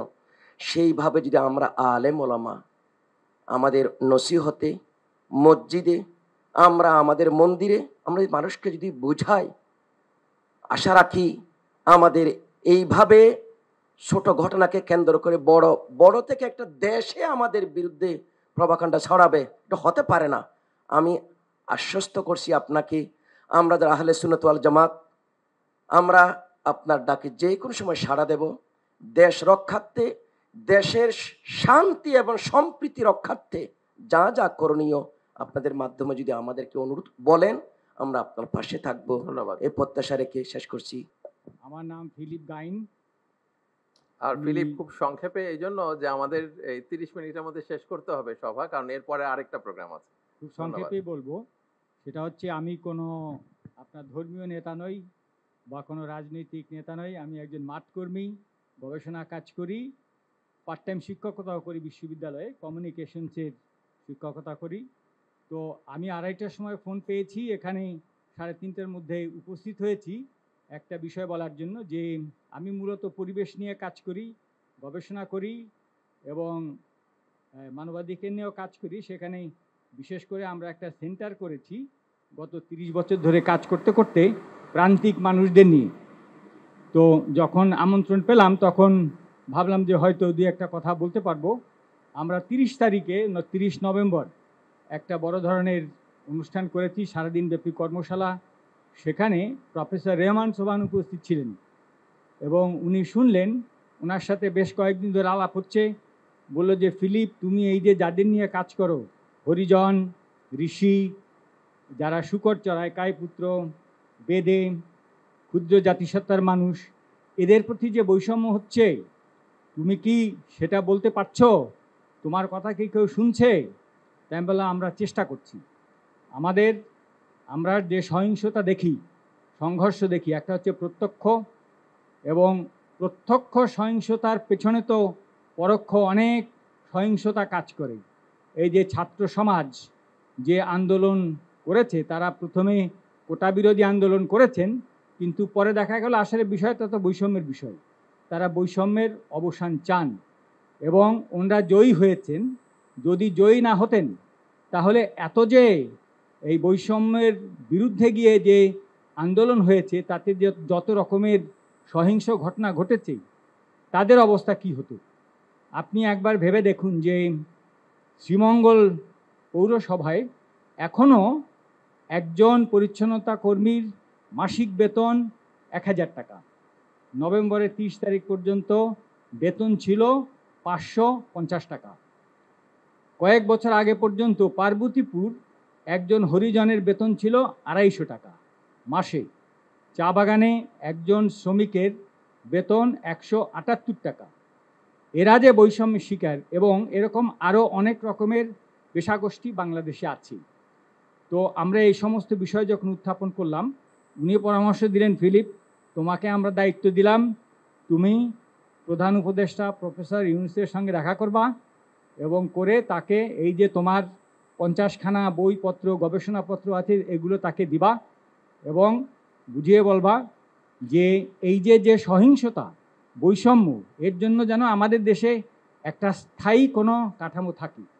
যেমন এখনই সংস্কার হচ্ছে, এই সংস্কারের মধ্যে এই বিষয়গুলো আসছে কিনা, যে এই যে একজন শ্রমিক 550 টাকা পাচ্ছে মাসে, একজন শ্রমিক 178 টাকা পাচ্ছে, এই সমস্ত বিষয়গুলো যাতে আসে, এইটা তোমার দায়িত্ব, তুমি এগুলো উপস্থাপন করবা। তার জন্য যদি একটা সংস্কার কমিশন হয় এদের জন্য, এই মানুষদের জন্য, আমাদের রাষ্ট্রজন রিসোর্স সেন্টার, সেখানে আমরা হিসেব করে দেখেছি যে আমরা 7 মিলিয়ন মানুষের জন্য কাজ করি, কিন্তু আমরা কোনো সার্ভিস না, আমরা বেসিক্যালি গবেষণা। তো আমরা ইতিমধ্যে প্রফেসর ইউনূসের সঙ্গে সাক্ষাতের জন্য প্রার্থনা জানিয়েছি এবং আমাদের যে গবেষণালব্ধ 40 বছরের গবেষণালব্ধ বইপত্র আছে, এগুলো আমরা দিতে চাই। আমরা আপনাদের সাথে থাকতে চাই। যে সহিংসতা আমরা সবসময় দেখি, এগুলো নিয়ে আমরা সবসময় আলোচনা করছি, কিন্তু যেগুলো অপ্রত্যক্ষ পরোক্ষ যে সহিংসতা, যে বৈষম্য, সেটার প্রতি নজর দিতে গেলে আমাদের একটা কাঠামো থাকতে হবে। অনেক ধন্যবাদ। সবাইকে ধন্যবাদ। অনেক ধন্যবাদ মাননীয় প্রধান উপদেষ্টা মহোদয়কে আমাদেরকে আজকে এই চমৎকার আয়োজনে সামিল করবার জন্য। আমি কোনো ভূমিকা ছাড়াই মূল কথায় প্রবেশ করছি, সময় খুবই কম। আমাদের এই ছোট্ট এবং ক্ষুদ্র বাংলাদেশে ছোট বড় অনেক সমস্যাই আমাদের আছে। আমাদের এখানে গ্রাম থেকে শহরে ভাই ভাই যে কলহ হয়, কোন্দল হয়, সেটা পৃথিবীর অনেক দেশে কিন্তু হয় না। এই বাস্তবতাকে আমরা মনে হয় কেউই অস্বীকার করতে পারবো না। আমাদের এখানে যে রাজনৈতিক কোন্দল হয়ে আসছে 50 বছর ধরে, পৃথিবীর অনেক দেশেই কিন্তু সেটি হয় না। আমাদের অন্য যত কলহ, কোন্দল, অসম্প্রীতি, এ জাতীয় যে সকল বিষয় আছে যেগুলোর আমরা সবাই সমাপ্তি কামনা করি, সেগুলোর সাথে যদি আমাদের দেশের ধর্মীয় সম্প্রীতিকে আমি তুলনা করি, আমি এদেশের একজন নাগরিক হিসাবে আমি মনে করি যে আমাদের রাজনৈতিক কলহ, ব্যক্তিগত কলহ, পারিবারিক কলহের তুলনায় আমাদের দেশের ধর্মীয় কলহ উল্লেখ করবার মতো আছে বলে আমার কাছে মনে হয় না। অবশ্য এটি আমার মনে হওয়া না হওয়াতে কিছু আসে যায় না। এটি আমাদের সম্মানিত অন্য ধর্মাবলম্বী যে সমস্ত আমাদের বন্ধুরা আছেন, ভাইরা আছেন, শ্রদ্ধেয় ব্যক্তিবর্গ আছেন, এটি তাদের আমার মনে হয় বলতে হবে। আমি শুধু এটুকু বলবো যে 5ই আগস্ট আমার ফেসবুক পেজে কয়েক মিলিয়ন ফলোয়ার্সকে লক্ষ্য করে আমি একাধিকবার লাইভে এসেছি, যেটা আমার দীর্ঘ 10-12 বছরের সোশ্যাল মিডিয়ার ইতিহাসে কখনো আসেনি। প্রত্যেকটি লাইভে আমি চেষ্টা করেছি এদেশের সর্বশ্রেণীর সাধারণ মুসলমান সহ অন্যান্য ধর্মাবলম্বীদেরকে শান্ত রাখবার আহ্বান করার জন্য। চট্টগ্রামে যখন আইনজীবী আলিফ হত্যাকাণ্ড ঘটলো, সাথে সাথে আমি আমার দায়িত্ব থেকে নিজে এবং অন্যান্য আলেম ওলামাদের সাথে কথা বলেছি। আমি যতটুকু জানি এখানে অনেক সিনিয়র ব্যক্তিবর্গ আছেন, ওলামা ইকরাম আছেন। এদেশে ওলামা ইকরাম সবসময় সম্প্রীতি এবং শান্তি বজায় রাখার জন্য তারা কাজ করে চলেছেন এবং আমার জানা মতে ওলামা ইকরাম রিনাউন্ড কোনো আলেম কখনো অন্য ধর্মাবলম্বীদের কোনো প্রকার শান্তি বিঘ্ন সৃষ্টি করার মতো কোনো কাজ, কোনো আহ্বান, কোনো উদ্যোগ তারা কখনো নিয়েছেন বলে আমার জানা নেই। পৃথিবীর অনেক দেশে যারা আমাদেরকে সকাল বিকাল নসিহত করেন, আমি তাদের প্রতি শ্রদ্ধা রেখে বলছি, সেখানে যেরকম আমরা দেখি দলে দলে মানুষ গিয়ে বিভিন্ন ধর্মাবলম্বীদের উপাসনালয়ে হামলা করে, আমাদের দেশে বিচ্ছিন্ন ঘটনা ঘটে না আমি তা বলবো না, তবে রিনাউন্ড ওলামা একরাম অত্যন্ত দায়িত্বশীল এবং দায়িত্বশীলতার পরিচয় তারা দিয়ে থাকেন। আমার মনে হয় এই জিনিসটা আমাদের অব্যাহত গতিতে এগিয়ে নিয়ে যেতে হবে। আমি আমাদের অন্য ধর্মাবলম্বী যে বন্ধুরা আছেন, ভাইরা আছেন, তাদেরকে বলবো প্রপাগান্ডায় আমরা যেন কোনোভাবে কান না দেই। আপনারা যদি কখনো সমস্যা বোধ করেন, আমি ব্যক্তিগতভাবে বলতে পারি আমার কথা, 5ই আগস্টে একটি হিন্দু পরিবার একজন মেজরের মাধ্যমে আমার সাথে যোগাযোগ করেছিলেন। আমি আমার সাধ্য অনুযায়ী তাদের নিরাপত্তার জন্য আমাদের যে সমস্ত ভাই বন্ধু আছে তাদের দিয়ে খুলনার একটি জায়গায় আমি ব্যবস্থা করেছি। আমার মনে হয় বাংলাদেশের যত বড় মাদ্রাসা আছে এখানে সব নেতৃত্বশীল ওলামা ইকরাম আছেন। আপনারা যদি কখনো কোনো মাদ্রাসায় গিয়ে বলেন যে আমাদের নিরাপত্তা বোধহয় আমরা ভয়ের মধ্যে আছি, নিরাপত্তাজনিত শঙ্কায় আছি, আমার মনে হয় আমাদের আইনশৃঙ্খলা রক্ষাকারী বাহিনী যেরকম আপনাদের পাশে দাঁড়াবে, ওলামা ইকরাম তাতে ন্যূনতম কার্পণ্য করবে না। যেভাবে পুজোর সময় মাদ্রাসার ছেলেরা মন্দিরগুলোকে পাহারা দিয়েছে, আমার মনে হয় পৃথিবীতে এটা বিরল একটা দৃষ্টান্ত এবং এটি কিন্তু আমাদেরকে আশা জাগায়। আমি আশা করব যে আমরা কোনো প্রপাগান্ডায় পা দেব না এবং আমরা মিলেমিশে আমাদের প্রিয় স্বদেশকে গড়ে তুলব। আমরা যে যে ধর্মে বিশ্বাসী হই না কেন, প্রিয় স্বদেশটা আমাদের সকলের। আমাদের স্বদেশে কোনো কালিমা লাগুক আমরা চাই না। আমরা সকলের সম্মিলিতভাবে ঐক্যবদ্ধ থাকতে চাই, ঐক্যবদ্ধ রাখতে চাই। আমরা যদি সবাই ঐক্যবদ্ধ থাকি তাহলে আমাদের দেশটি ভালো থাকবে, আমরা ভালো থাকবো। আমি আশা করছি আমাদের ঐক্যে কেউ চির ধরাতে পারবে না এবং এক্ষেত্রে আমাদের সীসা ডালা প্রাচীরের মতো চলতে হবে। আমাদের কোনো সমস্যার জায়গা থাকলে অবশ্যই আপনারা বলবেন, আমরা সেই জায়গাটাকে সংশোধন করব। কিন্তু আমরা আমাদের প্রিয় স্বদেশকে সমৃদ্ধ দেখতে চাই, মাথা উঁচু করে দাঁড়াতে পারে সেরকম দেখতে চাই। আমাদের তরুণরা আমাদেরকে যে নতুন বাংলাদেশ এনে দিয়েছেন, স্যারের নেতৃত্বে যে নতুন বাংলাদেশ এগিয়ে যাচ্ছে, এই অগ্রযাত্রাকে কোনো শক্তি যেন থামাতে না পারে। আমার মনে হয় ধর্ম বর্ণ নির্বিশেষে আমাদের প্রত্যেকেরই ঐক্যবদ্ধ থাকার, ঐক্যের শপথ নেওয়ার সময় এখন সবচেয়ে গুরুত্বপূর্ণ।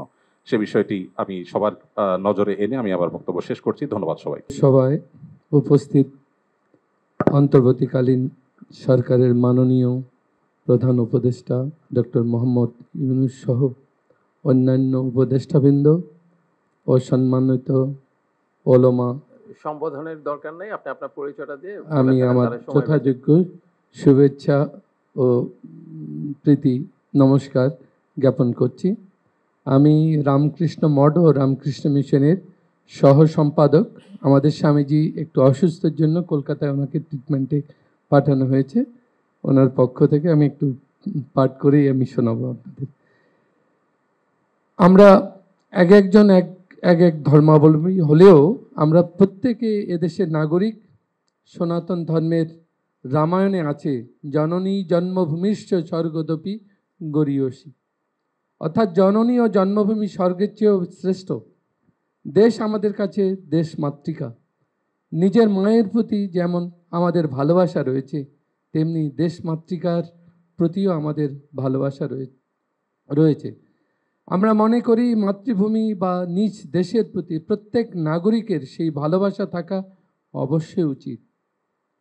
সে সাথে এ ভালোবাসাকে হৃদয়ে লালন করে মানবিক মূল্যবোধ ও সম্প্রীতির ভাব বজায় রেখে দেশ ও জাতির শান্তি ও উন্নয়নে যথাসাধ্য নিয়োজিত হওয়া প্রত্যেক নাগরিকের পবিত্র দায়িত্ব ও কর্তব্য বলে আমরা মনে করি।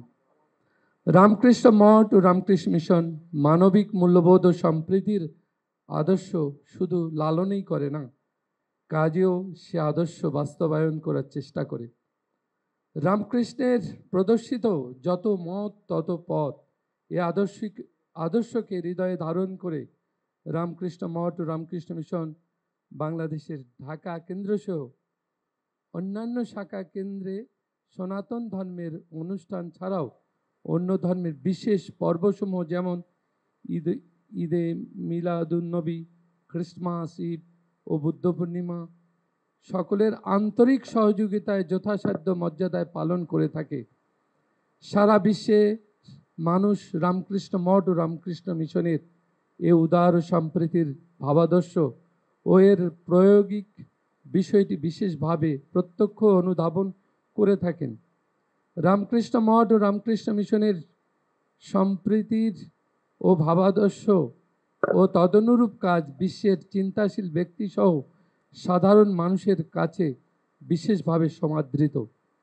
স্বামী বিবেকানন্দের প্রদর্শিত শিবজ্ঞানে জীব সেবার আদর্শকে ধারণ করে রামকৃষ্ণ মঠ ও রামকৃষ্ণ মিশনের ঢাকা কেন্দ্রসহ বাংলাদেশের অন্যান্য কেন্দ্রসমূহ শিক্ষা, স্বাস্থ্য, মানবিক মূল্যবোধের উন্নয়ন ও দুর্যোগকালীন সময়ে ত্রাণ সেবা কার্যক্রম সহ অন্যান্য উন্নয়নমূলক কার্যক্রমে রাষ্ট্রের উন্নয়ন সহযোগী প্রতিষ্ঠান হিসেবে কাজ করছে শতবর্ষেরও অধিক সময় যাবৎ।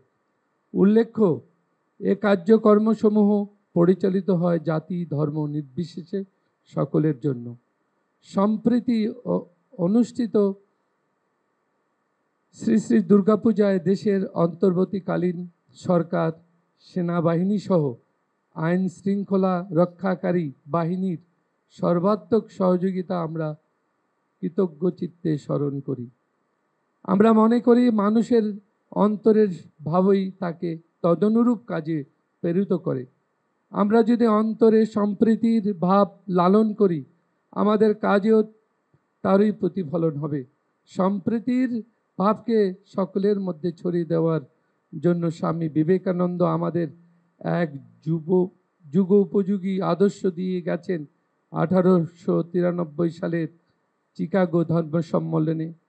সেটি হচ্ছে বিবাদ নয় সহায়তা, বিনাশ নয় পরস্পরের ভাব গ্রহণ, মতবিরোধ নয় সমন্বয় ও শান্তি। আমরা যদি সহানুভূতির সাথে পরস্পরের সমস্যাসমূহ পর্যালোচনা ও বিবেচনা করি এবং সমন্বয় ও সহায়তার দৃষ্টিভঙ্গি দিয়ে সমস্যা সমাধানের চেষ্টা করি, তবে যে কোনো সংকট মোকাবেলা সহজতর হয়। এতে শান্তি বজায় থাকে। দেশের শান্তি, সম্প্রীতি ও উন্নয়নের লক্ষ্যে অন্তর্বর্তীকালীন সরকারের উদ্যোগে পারস্পরিক ভাব বিনিময়ের যে বিষয়টি আজকের এই আলোচনা অনুষ্ঠানের মাধ্যমে প্রকাশিত হয়েছে, সেই জন্য অন্তর্বর্তীকালীন সরকারের মাননীয় প্রধান উপদেষ্টা, অন্যান্য উপদেষ্টা সহ সংশ্লিষ্ট সকলকে আমাদের আন্তরিক ধন্যবাদ জ্ঞাপন করি। ধন্যবাদ। যুগ যুগ ধরে দেশের অসাম্প্রদায়িক যে ঐতিহ্যের ধারাবাহিকতা বজায় থাকুক, দেশের শান্তি ও উন্নয়ন ত্বরান্বিত হোক, এ আমাদের প্রত্যাশা। সকলকে নমস্কার, ধন্যবাদ। আসসালামু আলাইকুম একটু সংক্ষেপে 2 মিনিট 3 মিনিট, কারণ প্রায় শেষের দিকে চলে আসছে তো। আলহামদুলিল্লাহ ওয়াহদা ওয়াসসালাতু ওয়াসসালামু আলা মান লা নাবিয়্যা বা'দা। আমি আব্দুল্লাহ বিন আব্দুর রাজ্জাক। প্রায় 3 কোটি 3.5 কোটি যে জনগণ আছে তাদেরই একজন প্রতিনিধি বলতে পারেন। তো এই মোটামুটি সংক্ষিপ্ত পরিচয়। আমার কথা হচ্ছে, আজকে যে বিষয়টি নিয়ে এখানে আমরা আলোচনায় বসেছি, এটির যদি আমরা মূলে হাত না দিই, আসল জায়গায় যদি হাত না দিই, তাহলে এটিকে সমাধান করা সম্ভব নয়। বাংলাদেশে যে সকল ধর্মের মধ্যে সম্প্রীতি বিরাজ করে, তার সবচেয়ে বড় উদাহরণ হচ্ছে সাইফুল ইসলাম আলিফ হত্যার পরও বাংলাদেশে কোথাও কোনো প্রকার দুর্ঘটনা সংঘটিত হয়নি এবং সকল আলেম ওলামা নিজ নিজ জায়গা থেকে, আমি আমার জায়গা থেকে, সকল জ্ঞানীগুণী আলেম ওলামা নিজ জায়গা থেকে ফেসবুকে বক্তব্যে সবাইকে শান্ত থাকার আহ্বান করেছে।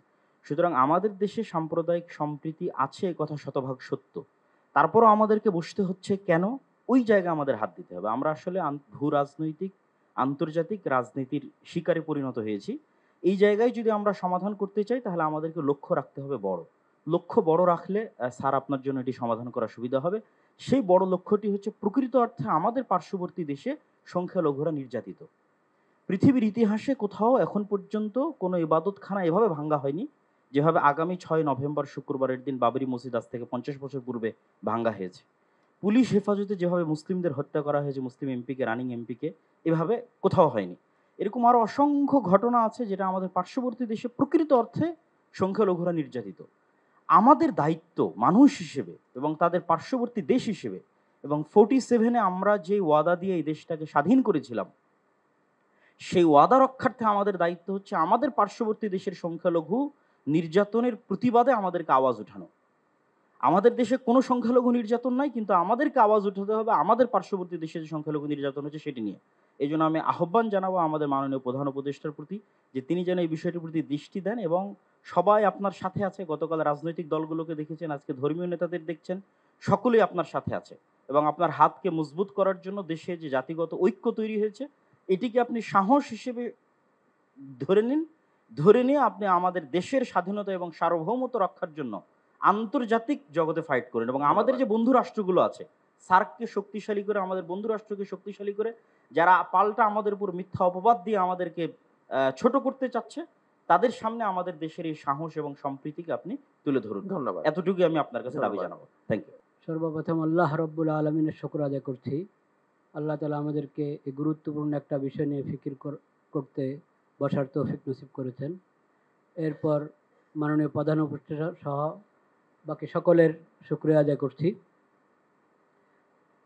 আমি সংক্ষেপে যে কথাটা বলতে চাই, আমার নাম আব্দুল মালেক, বাইতুল মুকাররম জাতীয় মসজিদের খতিব এবং দেশের একটি প্রতিষ্ঠান মার্কাজুদ দাওয়া আল ইসলামিয়া ঢাকা, এই প্রতিষ্ঠানের শিক্ষা বিভাগীয় প্রধান। যে কথাটি আমি বলতে চাচ্ছি সেটা হলো, সম্প্রীতি যদি আমরা চাই, আছে আলহামদুলিল্লাহ, এটাকে যদি বাকি রাখতে চাই, তাহলে সম্প্রীতি যারা নষ্ট করে সে বিষয়ে আমাদেরকে নমনীয়তার সাথে অনমনীয় ব্যবস্থা গ্রহণ করতে হবে। এখন যে সংখ্যালঘুর কথা আমরা বারবার বলছি না, ইসলামের শিক্ষা কি? ইসলাম বলে, আবু বকর রাদিয়াল্লাহু তাআলা আনহু প্রথম খলিফা নবী করিম সাল্লাল্লাহু আলাইহি ওয়াসাল্লাম, উনি বলেছিলেন, তোমাদের মাঝে যে সবচেয়ে বেশি শক্তিশালী সে আমার কাছে দুর্বল যদি সে জালেম হয়, আর যে সবচেয়ে দুর্বল সে আমার কাছে সবচেয়ে বেশি শক্তিশালী যদি সে মজলুম হয়। এটা হলো বিষয়।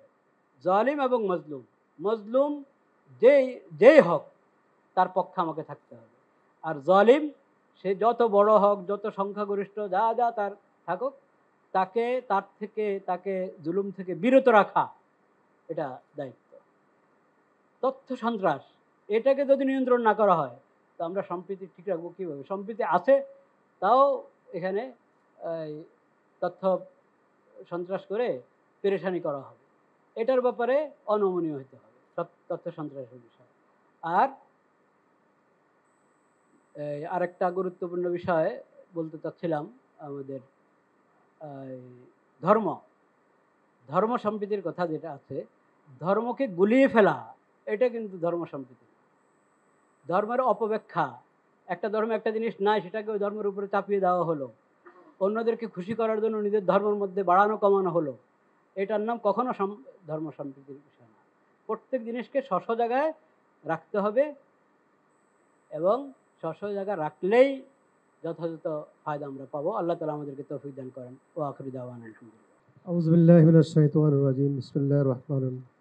ইয়া আইয়ুহান নাসু তাকু রাব্বাকুম আল্লাযী খলাকাকুম মিন নাফসিন ওয়াহিদা। আল আয়া। ভূমিকা ছাড়া বলছি, আল্লাহ তাআলা সমস্ত মানব জাতিকে সম্বোধন করে বলেন, হে মানব সকল, তোমাদের সকলকে আমি একজন মানব থেকে সৃষ্টি করছি। সেই মানব হলেন হযরত আদম আলাইহিস সালাম। আমরা সকলেই আদম সন্তান হিসাবে আমরা সবাই ভাই ভাই। আমরা যে ধর্মেরই হই না কেন, আদম সন্তান হিসাবে বংশগতভাবে আমরা ভাই ভাই। ভাই ভাই হিসাবে বাংলাদেশে সকলে মিলেমিশে আমরা চলি, সহাবস্থান। আজকে আমাদের ভাইয়েরা সবাই আসছেন এখানে, বিভিন্ন ধর্মের সবাইকে আজকে স্বাগত জানাই, ধন্যবাদ জানাই আমাদের প্রধান উপদেষ্টা, অন্যান্য উপদেষ্টা বৃন্দকে। এবং সাম্প্রদায়িক সম্প্রীতির কথা অনেক বলা হয়েছে। আমরা সাম্প্রদায়িক সম্প্রীতির জন্য নিজেরা চেষ্টা করেছি এবং আমরা আমাদের কোনো কোনো এলাকাতে অনেক অমুসলিম ভাইয়েরা বসবাস করেন, তারা আমাদের সাথে একই মর্যাদা, একই সাথে থাকেন। আমরা এক ভাই বলেছেন, আলিফ হত্যার পরে আলহামদুলিল্লাহ এখানে কোনো দুর্ঘটনা ঘটে নাই। ওদিকে কোন জেলার মধ্যে দুইজন হাফেজে কোরআনকে নির্মমভাবে এই সংখ্যালঘু ভাইয়েরা হত্যা করেছে। সারা দেশে শান্ত পরিবেশ ছিল। এই জন্য সবাইকে ধন্যবাদ। তবে দেশের সম্প্রীতি নষ্ট করার জন্য, ঐক্য নষ্ট করার জন্য, দেশের বিরুদ্ধে যারাই ষড়যন্ত্র করবে তাদেরকে কঠিন হাতে দমন করতে হবে ঐক্যবদ্ধভাবে। আমরা হেফাজতে ইসলাম এবং সমস্ত উলামায়ে কেরাম সরকারের সাথে আছি, যে কোনো সহযোগিতা করার জন্য আমরা প্রস্তুত থাকবো ইনশাআল্লাহ। সবাইকে ধন্যবাদ। আসসালামু আলাইকুম ওয়া রাহমাতুল্লাহ। قال تعالى تعاونوا على البر والتقوى ولا تعاونوا على الإثم والعدوان. صدق الله العظيم. وقال رسول الله صلى الله عليه وسلم حب الإيمان الوطن حب الإيمان. صدق رسول الله صلى الله عليه وسلم. আজকের এই মহতী অনুষ্ঠানে যে বাংলাদেশের সমস্ত ধর্মীয় নেতারা, গুরুরা এবং আমাদের ওলামায়ে কেরাম, এদেশে 92% মুসলমান বসবাস করে এবং 6 থেকে 7% হিন্দু সম্প্রদায় বসবাস করে, মধ্য খ্রিস্টানরা বাকিরা। এখানে যে ইসলামের শিক্ষা, হুব্বুল ওয়াতন মিনাল ঈমান, এই হাদিস স্পষ্ট ঘোষণা করতে যে আমার দেশ, আমার মাটি, আমার জন্মভূমি, এটাকে ভালোবাসা ঈমানের অঙ্গ। এবং আমি যে বলছি প্রথম কোরআন শরীফের আয়াত, তাআওয়ানু আলাল ইসমি ওয়াল উদওয়ান, তোমরা ভালো কাজের সহযোগিতা করো, নেক কাজের সহযোগিতা করো, খারাপ কাজ থেকে ফিরে থাকো। আমাদের এই দেশটা দ্বিতীয় বৃহত্তম মুসলিম দেশ জনসংখ্যার দিক থেকে, কিন্তু এই দেশের সাম্প্রতিক সম্প্রদায়, অর্থাৎ আমরা হিন্দু, খ্রিস্টান, বৌদ্ধ, মুসলমান, আমরা সব একভাবে আছি, একই আমরা পরিবার, যেটা আপনি বারবার বলছেন আমাদের প্রধান উপদেষ্টা, আমাদের একই পরিবার। এখানে কার কোনো ধর্মীয় পরিচয় না, সে এই দেশের নাগরিক, এই দেশের সে সব কিছু এখানে থাকবে। কিন্তু বর্তমান যে পর্যায়ে আমাদের পার্শ্ববর্তী দেশকে দেখতেছি ভারত, যে তারা বিভিন্নভাবে এখানে উস্কানি দিচ্ছে, বিভিন্নভাবে ওখানে ওই যে আপনার ফ্যাসিস্ট হাসিনা সরকার ওখানে আছে, ওখানে বসে সব ষড়যন্ত্র করে কিভাবে দেশটাকে ধ্বংস করা যায়, কিভাবে দেশটাকে ক্ষতি করা যায়, এইটা সে করতেছে ওখানে বসে। এটা আমি আপনার মাধ্যমে অনুরোধ করব যে ভারত সরকারকে চাপ দেওয়া উচিত, তাকে তার বিচার বাংলার মাটিতে হবে, তাকে যেন ফেরত দেয়, কারণ সব ষড়যন্ত্র মূল হয়েছে সে। এখানে কোনো আমার হিন্দু খ্রিস্টান বৌদ্ধ ভাইরা সবাই বলতেছেন এখানে কোনো নির্যাতন হচ্ছে না, কোনো কিছু হচ্ছে না, কিন্তু মিডিয়াগুলো ভারতের অন্যান্য তারা আমাদের একটা মিথ্যা প্রচার করে, মিথ্যা, সম্পূর্ণ মিথ্যা, সেখানে আমাদের বিব্রত করতেছে। আমরা সবাই এক, যেটা আমার পূর্ববর্তী ভাইরা বলছে যে আপনার দুর্গাপূজার সময় আমাদের ছাত্ররা, মাদ্রাসা ছাত্র, তারা সব জায়গায় পাহারা দিচ্ছে। এমনকি যে আপনি জানেন যে আমাদের চরবনি ইউনিয়ন বিশাল ইউনিয়ন, আমরা সেখানে মণ্ডপ করে দিছি। হিন্দুরা সবাই বলছে যে তারা যে চরবনায় কোনো আমাদের আইন শৃঙ্খলা রক্ষার দরকার নাই, এখানে পুলিশ দরকার নাই, আনসার দরকার নাই, বিডিআর দরকার নেই, কেন মানে এখানে চরবনের হুজুরাই আমাদের জন্য হয়েছে। সেহেতু আমি আশা করি আমাদের উপদেষ্টা আছেন, প্রধান উপদেষ্টা এখানে আছেন, এই ব্যাপারে কঠোর ভূমিকা লাগে আন্তর্জাতিকভাবে, জাতিসংঘে, সব জায়গায়। এই যে ভারত আমাদেরকে অস্বস্তিতে রাখছে, এটাকে আপনি যথাযথভাবে ব্যবস্থা নেবেন, কারণ আপনি আন্তর্জাতিক মানের সব জায়গায় গ্রহণযোগ্যতা আছে, আপনি শান্তিতে নোবেল পুরস্কার পেয়েছেন, এটা আমাদের গর্ব। আপনিই পারবেন ইনশাল্লাহ, আপনার নেতৃত্বে এদেশে শান্তি, সুখ এবং আগামী দিন যাতে এই দেশে আমরা সবাই একসাথে মিলে একই মায়ের ছায়ার তলায় একই মাটিতে বাংলাদেশ থাকতে পারে। সমস্ত নিবেদন থেকে আল্লাহ আমাদের হেফাজত করুন। আসসালামু আলাইকুম। বলছি মাননীয় প্রধান উপদেষ্টা, আপনাকে আমরা ধন্যবাদ, কৃতজ্ঞতা জানাচ্ছি। আমার নাম স্বপন বড়ুয়া চৌধুরী, আমি শতাব্দী প্রাচীন বাংলাদেশ বৌদ্ধ সমিতির ঢাকা অঞ্চলের সাধারণ সম্পাদক। সময় সংকীর্ণ, শুধু এইটুকু বলছি আপনাদের সবাইকে, আমরা যারা বৌদ্ধরা আছি, বিশেষ করে সমতলে চট্টগ্রাম, কুমিল্লা, কক্সবাজার, রামুসহ এখন যারা আছি, আমরা খুব ভালো আছি। আমাদের সাথে কারো কোনো সংঘাত হয় না, কেউ আমাদের কোনো অমঙ্গলের চিন্তা করে না। আমরা সবসময় চাই যে আমাদের দ্বারা যেন কারো কোনো ক্ষতিও না হয়। নিজে যদি আমি ঠিক থাকি, কাজেই অন্য একটা কিছু কাউ আমাকে আঘাত করবে, সেরকম আমরা অন্তপক্ষে সমতলের বৌদ্ধরা সেদের চিন্তা করি না। তো আমরা খুব ভালো আছি এবং এভাবেই যেন সামনে থাকতে পারি, সেটাই আমরা কামনা করছি। ধন্যবাদ। অনেক ধন্যবাদ। আমি খালি পরিচয় দিব। আমার নাম জনসন উমরি, গারো কামাল পুরোহিত। আমরা অনেক কথাই বলেছি, সবাই বলেছি, আর সমস্যাগুলো আমরা জানি।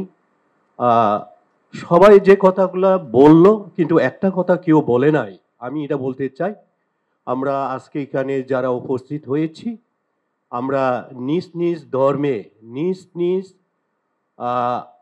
মন্দিরে, মসজিদে গিয়ে আমরা আমাদের সৃষ্টিকর্তার কাছে প্রার্থনা করব।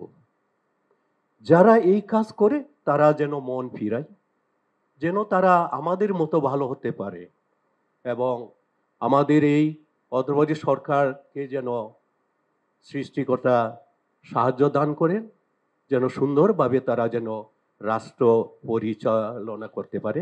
সবাইকে ধন্যবাদ। আলহামদুলিল্লাহ ওয়াকাফা ওয়া সালামুন আলা ইবাদিহিল্লাযীনা ইসতাফা, আম্মা বা'দ। আলহামদুলিল্লাহ, প্রধান উপদেষ্টা, অন্যান্য উপদেষ্টা এবং উপস্থিত সকলকে আন্তরিক মোবারকবাদ। আমি খুব লম্বা কথা বলবো না, দুই তিনটা কথা। এক নম্বর কথা হইল যে আমরা ছোট থেকে একেবারে বাংলাদেশের স্বাধীনতার পর থেকে এই পর্যন্ত যা দেখছি, আমাদের দেশে ধর্মীয় সম্প্রীতির মধ্যে কোনো বড় ধরনের কোনো সমস্যা আছে এটা আমরা কখনো দেখিনি। যতটুকু আমরা বারবারই উপলব্ধি করেছি বিভিন্ন সময় বিভিন্ন কারণে, এটাকে সামনে এনে এর পিছনে অন্য কিছু উদ্দেশ্য থাকে, সেই উদ্দেশ্য সাধনেই এই বিষয়টাকে সামনে আনা হয়। এজন্য আমি রাষ্ট্রের, বিশেষ করে আমাদের গোয়েন্দা বিভাগ, তাদের মাধ্যমে বিষয়গুলা রাষ্ট্রের সর্বোচ্চ ব্যক্তির কাছে দ্রুত সময়ের মধ্যে সেই সমস্যাগুলা চিহ্নিত হয়ে তার প্রতিকারের জন্য যদি কঠোর ব্যবস্থাপনা গ্রহণ করা হয়, তাহলে এই ধরনের সমস্যা বারবার আসবে না। দ্বিতীয় বিষয়, ওই কর্নার থেকে মৌলানা সাহেব যে কথাটা বলেছেন যে আমাদের পার্শ্ববর্তী রাষ্ট্রে আমাদের সংখ্যালঘু মুসলমান ভাই বোনদের উপরে অব্যাহতভাবে যে ধরনের অত্যাচার, অবিচার, জুলুম চলছে, এই ব্যাপারে আমরা একজন নাগরিক হিসেবে, মানুষ হিসাবে তাদের জন্য যেভাবে সোচ্চার হওয়া দরকার, আমাদের এই ক্ষেত্রে দুর্বলতা আছে। যখন মানুষ নিজ দায়িত্বের ব্যাপারে অসচেতন হয় তখন অন্যরা তার উপরে চেপে বসে। এজন্য আমি এই বিষয়টার প্রতিও বিশেষভাবে দৃষ্টি আকর্ষণ করব।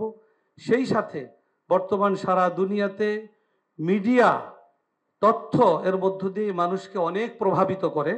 অতএব বিভিন্ন মিডিয়ায় যে নেতিবাচক বিভিন্ন সংবাদ আসছে, রাষ্ট্রীয়ভাবে যদি যথাযথ গুরুত্বের সাথে এই বিষয়টার প্রতি নজর দেওয়া হয়, আমাদের জাতীয় মিডিয়া এবং আন্তর্জাতিক মিডিয়ার সামনে আমাদের দেশের বাস্তব চিত্র যদি যথাযথভাবে তুলে ধরার চেষ্টা করা হয়, তাহলে ইনশাআল্লাহ এটা অনেকটা আমরা কাটিয়ে উঠতে পারবো। আর সর্বোপরি দেশের জন্য, দেশের স্বাধীনতা সার্বভৌমত্ব রক্ষায় এবং দেশের মধ্যে যে সাম্প্রদায়িক সম্প্রীতি বাস্তবে আছে, এটা যেন কোনো ষড়যন্ত্রের মাধ্যমে বিনষ্ট না হতে পারে, এটার জন্য আমরা ঐক্যবদ্ধ ছিলাম, ইনশাআল্লাহ ঐক্যবদ্ধ আছি, ঐক্যবদ্ধ থাকবো। সরকারের যে কোনো এই জাতীয় পদক্ষেপে এদেশের সকল মানুষ ইনশাআল্লাহ ঐক্যবদ্ধ থাকবে। সকলকে ধন্যবাদ। ছোট্ট একটা ঘটনা বলবো, আমি আসলে বক্তৃতা করব না। 5ই আগস্টের পরে আমাদের ছাত্র শিক্ষকরা অমুসলিমদের উপাসনালয়গুলো পাহারা দিচ্ছিল। ঢাকেশ্বরী মন্দির লালবাগের ঠিক পাশে, এটা একটা ওদের কেন্দ্রীয় মন্দিরের মতো। তো একদিন সেখানে ভিজিটে গেলাম যে ছেলেরা ঠিক মতো দায়িত্ব পালন করতেছে কিনা। ভেতরে গিয়ে দেখি হিন্দু সম্প্রদায়ের লোকদের মধ্যে দুটা গ্রুপ তৈরি হয়ে মন্দিরের দুই পাশে যুদ্ধ করবে এই অবস্থায় আছে। সঙ্গে সঙ্গে ছেলেদের বললাম, তোরা বাইরে থেকে পাহারা দাও। একটু পরে ওরা দুই গ্রুপ মিলে ভেতরে মারামারি করবে আর বলবে যে এই হুজুররা বাইরে থেকে এসে মারামারি করেছে। সঙ্গে সঙ্গে ওই অঞ্চলে আমাদের সেনাবাহিনীর যে দায়িত্বশীল ব্যক্তি ছিলেন তাকে বলবো, আপনি আসেন, এখানে তো ভয়াবহ পরিস্থিতি। বাংলাদেশ সাম্প্রদায়িক সম্প্রীতির দেশ, ইসলাম সাম্প্রদায়িক সম্প্রীতির কথা বলে। এদেশে সাম্প্রদায়িক ঝামেলা কেন থাকবে? থাকতেই পারে না। ওনারাও বলছেন এই কথা। প্রতিদিন বাংলাদেশের 3টা-4টা এক একজন আলেম এখানে 10-20 হাজার লোকের সামনে বক্তৃতা করে। যেখানেই যাচ্ছি সংখ্যালঘু অমুসলিম ভাইদের সঙ্গে বসছি, কেউ অভিযোগ করছে না। মূলত পাবলিক টয়লেট থেকে পার্লামেন্ট পর্যন্ত সর্বত্র ফেসিবাদ প্রতিষ্ঠা করেছে পলাতক সরকার। আজকে ঝামেলাগুলো হচ্ছে সব জায়গায় ফেসিবাদ প্রতিষ্ঠা হয়েছে এবং সেই জায়গা থেকেই ফেসিবাদ প্রতিরোধ করবার লোকজন তৈরি হয়ে গেছে। এই গন্ডগোলগুলো ধর্মের কারণে নয়, ধর্মের কারণে হতেই পারে না। তারপরেও আমি বলবো, আমরা সরকারকে সহযোগিতা করছি। অমুসলিম নেতৃত্ব যারা আসছেন আপনারা বলবেন, আমরা সরকারের পাশাপাশি বাংলাদেশের যেখানেই আপনারা নিরাপত্তাহীনতায় ভুগবেন, আমরা আপনাদের পাশে দাঁড়াবো। শ্রদ্ধেয় উপস্থিত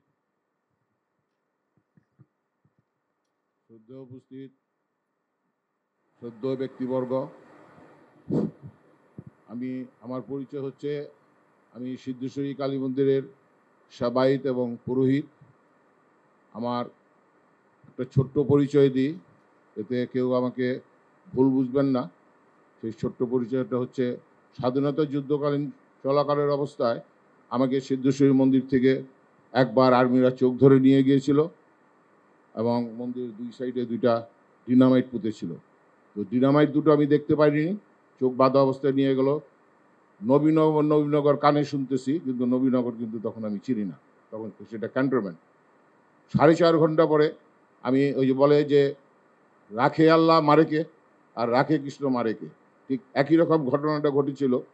ওই সময় আমার মতন একটা হিন্দু পুরোহিতকে ধরে নিয়ে যাওয়ার পরে যে আমাকে আবার অক্ষত অবস্থায় মন্দিরে ফিরিয়ে আনিয়ে দিবে, এটা অত্র এলাকার আমার পিতৃবয়সী যারা ছিলেন, আমার ছোটোবেলায় আমি পিতৃকে হারিয়েছি, পিতৃবয়সী যারা ছিলেন তারা আমাকে বললেন, আমার কান্না সেজেছে সেই জন্য যে পশুর মধ্যেও মনুষ্যত্ব আছে, কিন্তু আমি যে মানুষ বা আমরা যে মানুষ, আমাদের ভিতরে মনুষ্যত্ব নাই। যদি মনুষ্যত্ব থাকতো তাহলে দেশের যে সর্বনাশগুলি হলো এগুলি সব আমাদের সম্পদ।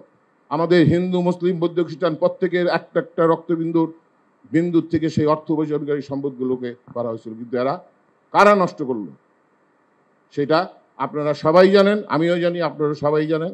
তো আমি 9 নম্বর সেক্টরের ফ্রিডম ফাইটার ছিলাম।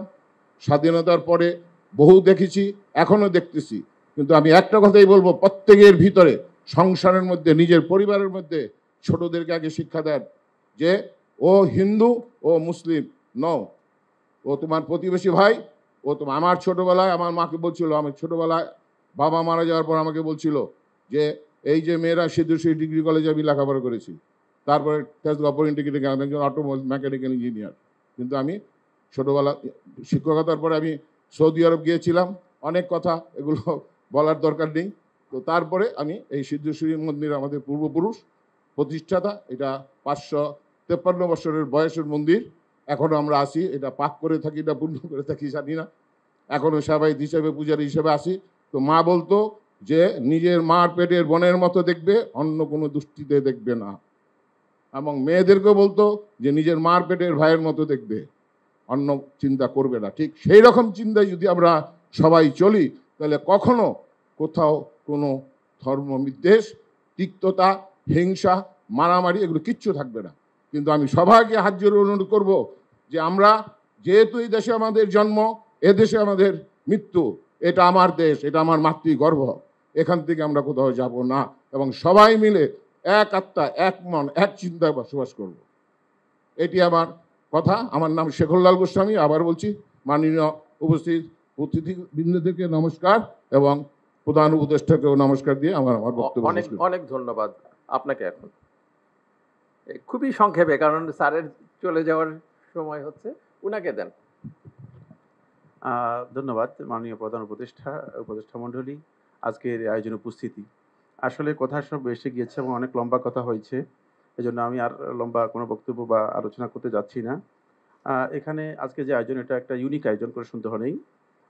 ধর্মীয় নেতৃবৃন্দদেরকে নিয়ে জাতীয় পর্যায়ে একটা প্রতিনিধি দল যদি করা যায়, তাহলে এই বিষয়গুলো হয়তো পরবর্তীতে কিভাবে সমাধান করা যাবে এটা করা যেতে পারে। আর দেশে আমরা জানি যে আমাদের মসজিদগুলোতে জুমার খুতবা হয়, অন্যান্য ধর্মের যে সমস্ত উপাসনালয়গুলো আছে সেগুলোতে সাধারণ পাবলিকদেরকে অ্যাড্রেস করা হয়। সেক্ষেত্রে আমরা আশা করব প্রত্যেক ধর্মের যারা নেতৃবৃন্দ রয়েছেন তারা মানুষদেরকে অ্যাড্রেস করবেন যে আসলে ধর্মীয় সম্প্রীতি যেন সবাই বজায় রাখে, এবং এটা যেন জাতীয় পর্যায়ে আমাদের পক্ষ থেকে একটা নির্দেশনা, সরকারের পক্ষ থেকে একটা নির্দেশনা আসে। এরপরে যে বিষয়টি অত্যন্ত গুরুত্বপূর্ণ, সেটা হলো মিডিয়াগুলোতে সম্প্রীতি সংলাপ একটা ব্যবস্থা করা যেতে পারে কিনা, সেটা আমাদের একটা প্রস্তাব আছে, যাতে করে সেটা করা যেতে পারে। আর সর্বশেষ যে বিষয়টি আমি দৃষ্টি আকর্ষণ করব, সেটা হচ্ছে আসলে এই দেশে সহিংসতা, অনেকে বলেছেন আমরা অনেক সহিংসতা দেখতে পাচ্ছি বা দেখছি, সহিংসতা আমরা দেখি নাই, তবে আমরা একটা সহিংসতা দেখেছি, সেটা হচ্ছে যখন অ্যাডভোকেট সাইফুল সাইফুল ইসলামকে হত্যা করা হয়েছে। আমি মনে করে থাকি যে আমাদের সকলের দাবি হচ্ছে যে দ্রুত ট্রাইব্যুনালে এর জন্য বিচার হয়। অনেক ধন্যবাদ। বলতে চেয়েছিলেন। শুভ সন্ধ্যা। আমি বুদ্ধানন্দ মহাতেরো, সহসভাপতি বাংলাদেশ বুদ্ধিস্ট ফেডারেশন এবং উপাধ্যক্ষ আন্তর্জাতিক বৌদ্ধ বিহার। আমি প্রথমেই আমাদের চট্টগ্রামের সন্তান, নোবেল লরিয়েট, আমি ডক্টর মোহাম্মদ ইউনুস সাহেবের প্রতি অভিনন্দন জানাচ্ছি। আমরা গৌরবান্বিত। তো আজকে আমরা এখানে উপস্থিত হয়ে একটি কথা বলতে চাই যে যারা মহামানব গৌতম বুদ্ধের জীবন সম্পর্কে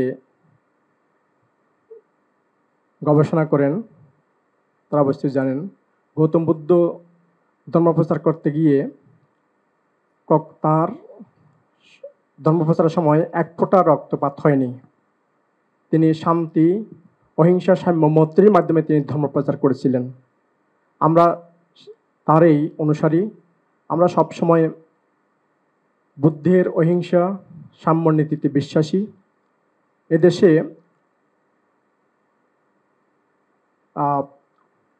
অষ্টম থেকে দ্বাদশ শতাব্দীতে পাল রাজারা প্রায় 750 বছর শাসন করেছিলেন। সেই শাসন আমলকে বলা হচ্ছে স্বর্ণযুগ, কারণ সেখানে কোনো সাম্প্রদায়িকতা ছিল না, সবাইকে নিয়ে শান্তিপূর্ণ অবস্থান করেছিলেন, মানুষ সুখে শান্তিতে বসবাস করেছিলেন। আমরা চাই এই বাংলাদেশে সেই আবহমান কাল থেকে আমরা এই দেশে যেন যে ঐতিহ্য সংস্কৃতি আমরা বজায় রেখে এসেছি, এখন আমরা সেই দিক থেকে আমরা চাই আমাদের বাংলাদেশের সবাই, সকল হিন্দু, মুসলিম, বৌদ্ধ, খ্রিস্টান সবাই আমরা একত্রে বসবাস করব। আমাদের মাননীয় প্রধান উপদেষ্টা মহোদয় বলেছেন বাংলাদেশের সকল মানুষ একটি পরিবারের সন্তান। আমরাও কিন্তু সেটাই বিশ্বাস করি, একটি পরিবারে আমরা বসবাস করব। সবাইকে আমরা যে কোনো মানুষকে আমরা হিংসা করব না, সবাই আমরা সম্প্রীতির মাধ্যমে বসবাস করব, এটাই আমাদের কাম্য। তো আমি আরেকটা কথা বলতে চাচ্ছি সংক্ষেপে, যে গৌতম বুদ্ধ বলেছেন শত্রুতার মাধ্যমে কখনো শত্রুতা প্রশমিত হয় না, মৈত্রী, দয়া, ভালোবাসা দিয়েই জয় করতে হয়। ধন্যবাদ, এটাই গৌতম অসংখ্য বুদ্ধের ধন্যবাদ। বাণী। সবাইকে ধন্যবাদ। এখানে দেন মৌলানা জুনায়েদ আল হাবিব।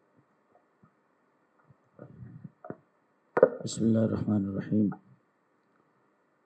গণপ্রজাতন্ত্রী বাংলাদেশ সরকারের প্রধান উপদেষ্টা, আপনাকে অসংখ্য ধন্যবাদ। আজকে বিভিন্ন ধর্মের এবং শীর্ষস্থানীয় ওলামায়ে কেরামকে একসাথে করে এখানে আলোচনার সুযোগ দেওয়ার জন্যে। কথাবার্তা সকলেই বলেছেন, আমি শুধু একটা কথা স্মরণ করে দিতে চাই।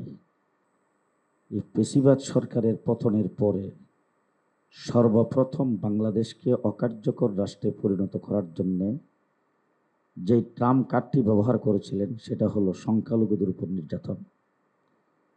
কিন্তু বেশি না, আমার মনে হয় 48 ঘন্টা পার হওয়ার পরে দিবালোকের নিয়ে পরিষ্কার হয়েছে যে কোথাও সংখ্যালঘুদের উপর নির্যাতন হচ্ছে না। আমার দেশের বাড়ি ব্রাহ্মণবাড়িয়া, সেখানে যাওয়ার পরে ব্রাহ্মণবাড়িয়া শহরে একটা বিশাল মিছিল দেখলাম সংখ্যালঘুদের।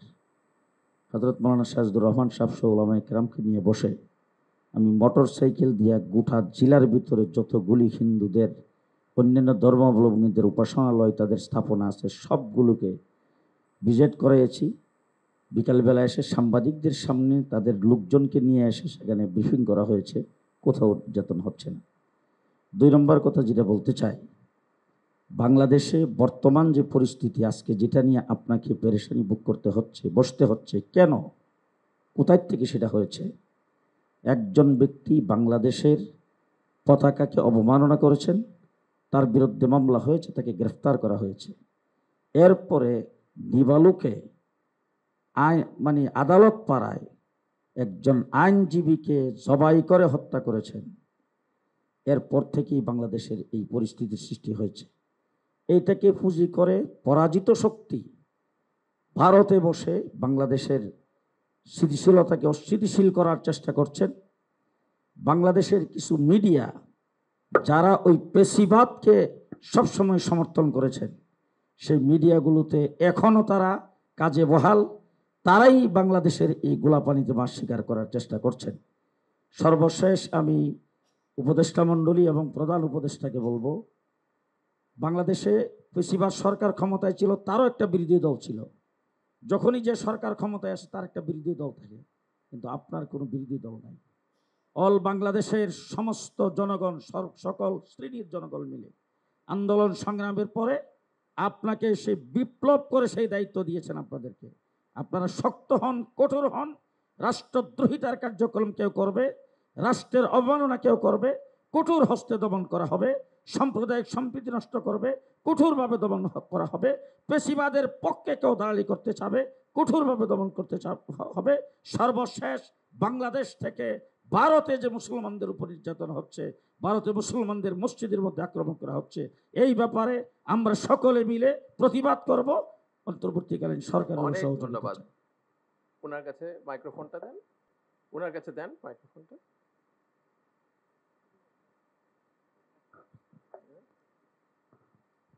আজ অত্যন্ত গুরুত্বপূর্ণ একটা বৈঠক।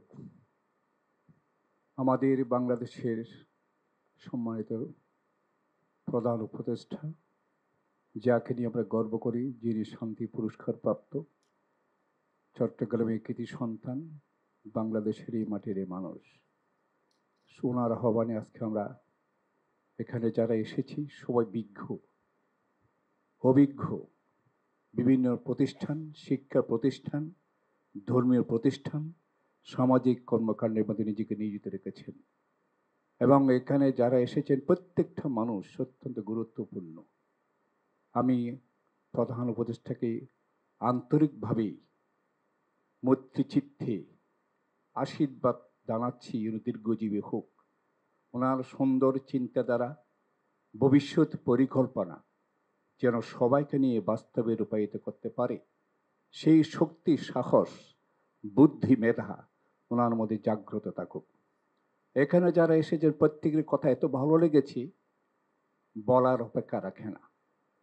এই কথাগুলো যদি আমি আপনি মানবীয় জীবনে যদি প্রতিফলন ঘটাতে পারি, এই দেশ হবে সোনার বাংলা, এই দেশের মানুষ হবে সত্যবাদিতা, এই দেশের মানুষ হবে ন্যায় পরায়ণ আদর্শের ভূমিকা রেখে এই দেশকে চিরসুন্দর জাগ্রত রাখবে, পৃথিবীর মধ্যে প্রকাশ করবে, পরিচয় লাভ করবে বাংলাদেশ একটা ভালো মানুষের আবির্ভাব। অনেক ধন্যবাদ। যাহা ঘটে তাহা রটে। সব কিছু সত্য বলবো না, আবার সব কিছু মিথ্যা বলবো না। আমি সবাইকে আহ্বান জানাবো, আমরা যারা ধর্মগুরু আছি বৌদ্ধরা, আমাদের কাছে যারা আসেন আমরা তাদেরকে বলি, বড়দেরকে শ্রদ্ধা করো, সম্মান করো, নীতি আদর্শ নিয়ে চলো, ছোটদের প্রতি স্নেহ ভালোবাসা প্রদর্শন করো। মাকে মা হিসাবে, মাসি হিসেবে, দাদু হিসেবে জানো, দেখবে তুমি একদিন বড় হবে, তুমিও সম্মান, শ্রদ্ধা, স্নেহ ভালোবাসা পাবে। এই নয় আমি বড় আপনি ছোট, কাকে ছোট করে দেখার কোনো অবকাশ নেই।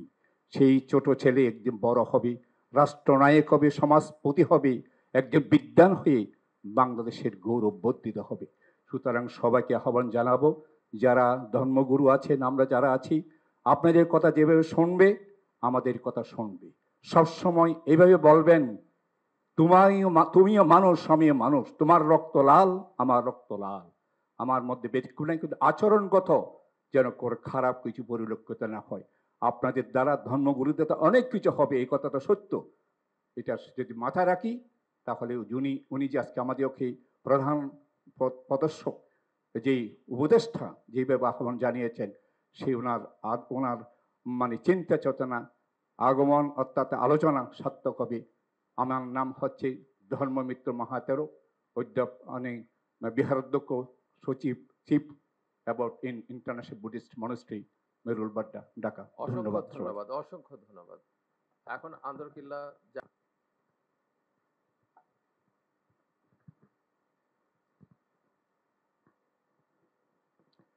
বিসমিল্লাহির রহমানির রহিম।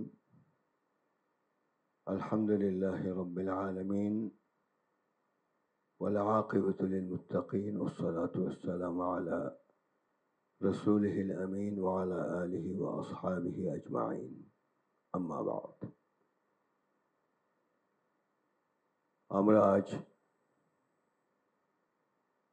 আমাদের বাংলাদেশের গৌরব, আমাদের প্রধান উপদেষ্টা, সম্মানিত ব্যক্তি এবং ওনার সহকর্মীবৃন্দ, হাজরাত উলামায়ে কেরাম, বিভিন্ন ধর্মীয় গুণীজন, সবাইকে সালাম দিচ্ছি, আসসালামু আলাইকুম ওয়া রাহমাতুল্লাহ। আমি এখনই আপনাদের ডাকে হাজির হয়েছি, আমি খবর পেয়েছি প্রায় 12:30টার সময়, আসতে সময় লেগেছে, এই জন্য আমি আসলে দুঃখিত। আশা করি আপনারা সবাই ক্ষমার দৃষ্টিতে দেখবেন। আজকে বাংলাদেশের যে পরিস্থিতি আমরা লক্ষ্য করছি, আসলে এটা খুবই বেদনাদায়ক এবং এটা অন্তত এই দেশের জন্য এই কাজগুলি মানায় না। তা আমরা ইসলামের সৌন্দর্য সবাইকে বুঝাবার জন্য মাঠে ময়দানে আছি এবং ঐক্যকে মজবুত করে রাখার জন্য আমরা সকলকে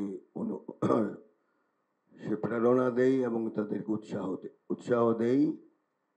কারণ আমার আন্দরকিল্লা মসজিদের কাছেই হলো চট্টগ্রামের সবচেয়ে বড় পূজা মণ্ডপ। প্রত্যেক জুমায় আমি মানুষকে, মুসাল্লিদেরকে অনুরোধ করি যেন প্রত্যেকের ধর্ম প্রত্যেকে পালন করতে পারে, সেই সুযোগ সবাইকে দিতে হবে। এবং আমাদের ঐতিহ্যশাহী মসজিদ, যেটার বয়স হলো প্রায় 500 বছর আগের, এই মসজিদের মুসাল্লিদের থেকে আজ পর্যন্ত কোনো অপ্রীতিকর ঘটনা আমরা ঘটেছে এটা দেখিনি। এবং হিন্দু ভাইদেরকেও আমরা সেখানে নিরাপদ থাকার জন্য আমরা তাদেরকে পরামর্শ দিয়েছি এবং আমরাও চেষ্টা করেছি কোনো রকমের বিশৃঙ্খলা যেন এই দেশে না হয়। কারণ এই দেশ নতুন করে পেতে অনেক মায়ের কোল খালি হয়েছে, অনেক সন্তান ভবিষ্যৎ যাদের উপরে মা বাবের ছিল, আকাঙ্ক্ষা ছিল, তারা আজ পৃথিবীতে নাই। তারা নিজের জীবনের বিনিময়ে, রক্তের বিনিময়ে আমাদেরকে নতুন বাংলাদেশ উপহার দিয়েছে। এই দেশকে হেফাজত করা আমাদের প্রত্যেকের দায়িত্ব। আমরা যদি দায়িত্ব পালন না করি, আইন্দাল্লাহ, আল্লাহর দরবারে প্রথম জবাব দেওয়া লাগবে। এই জন্য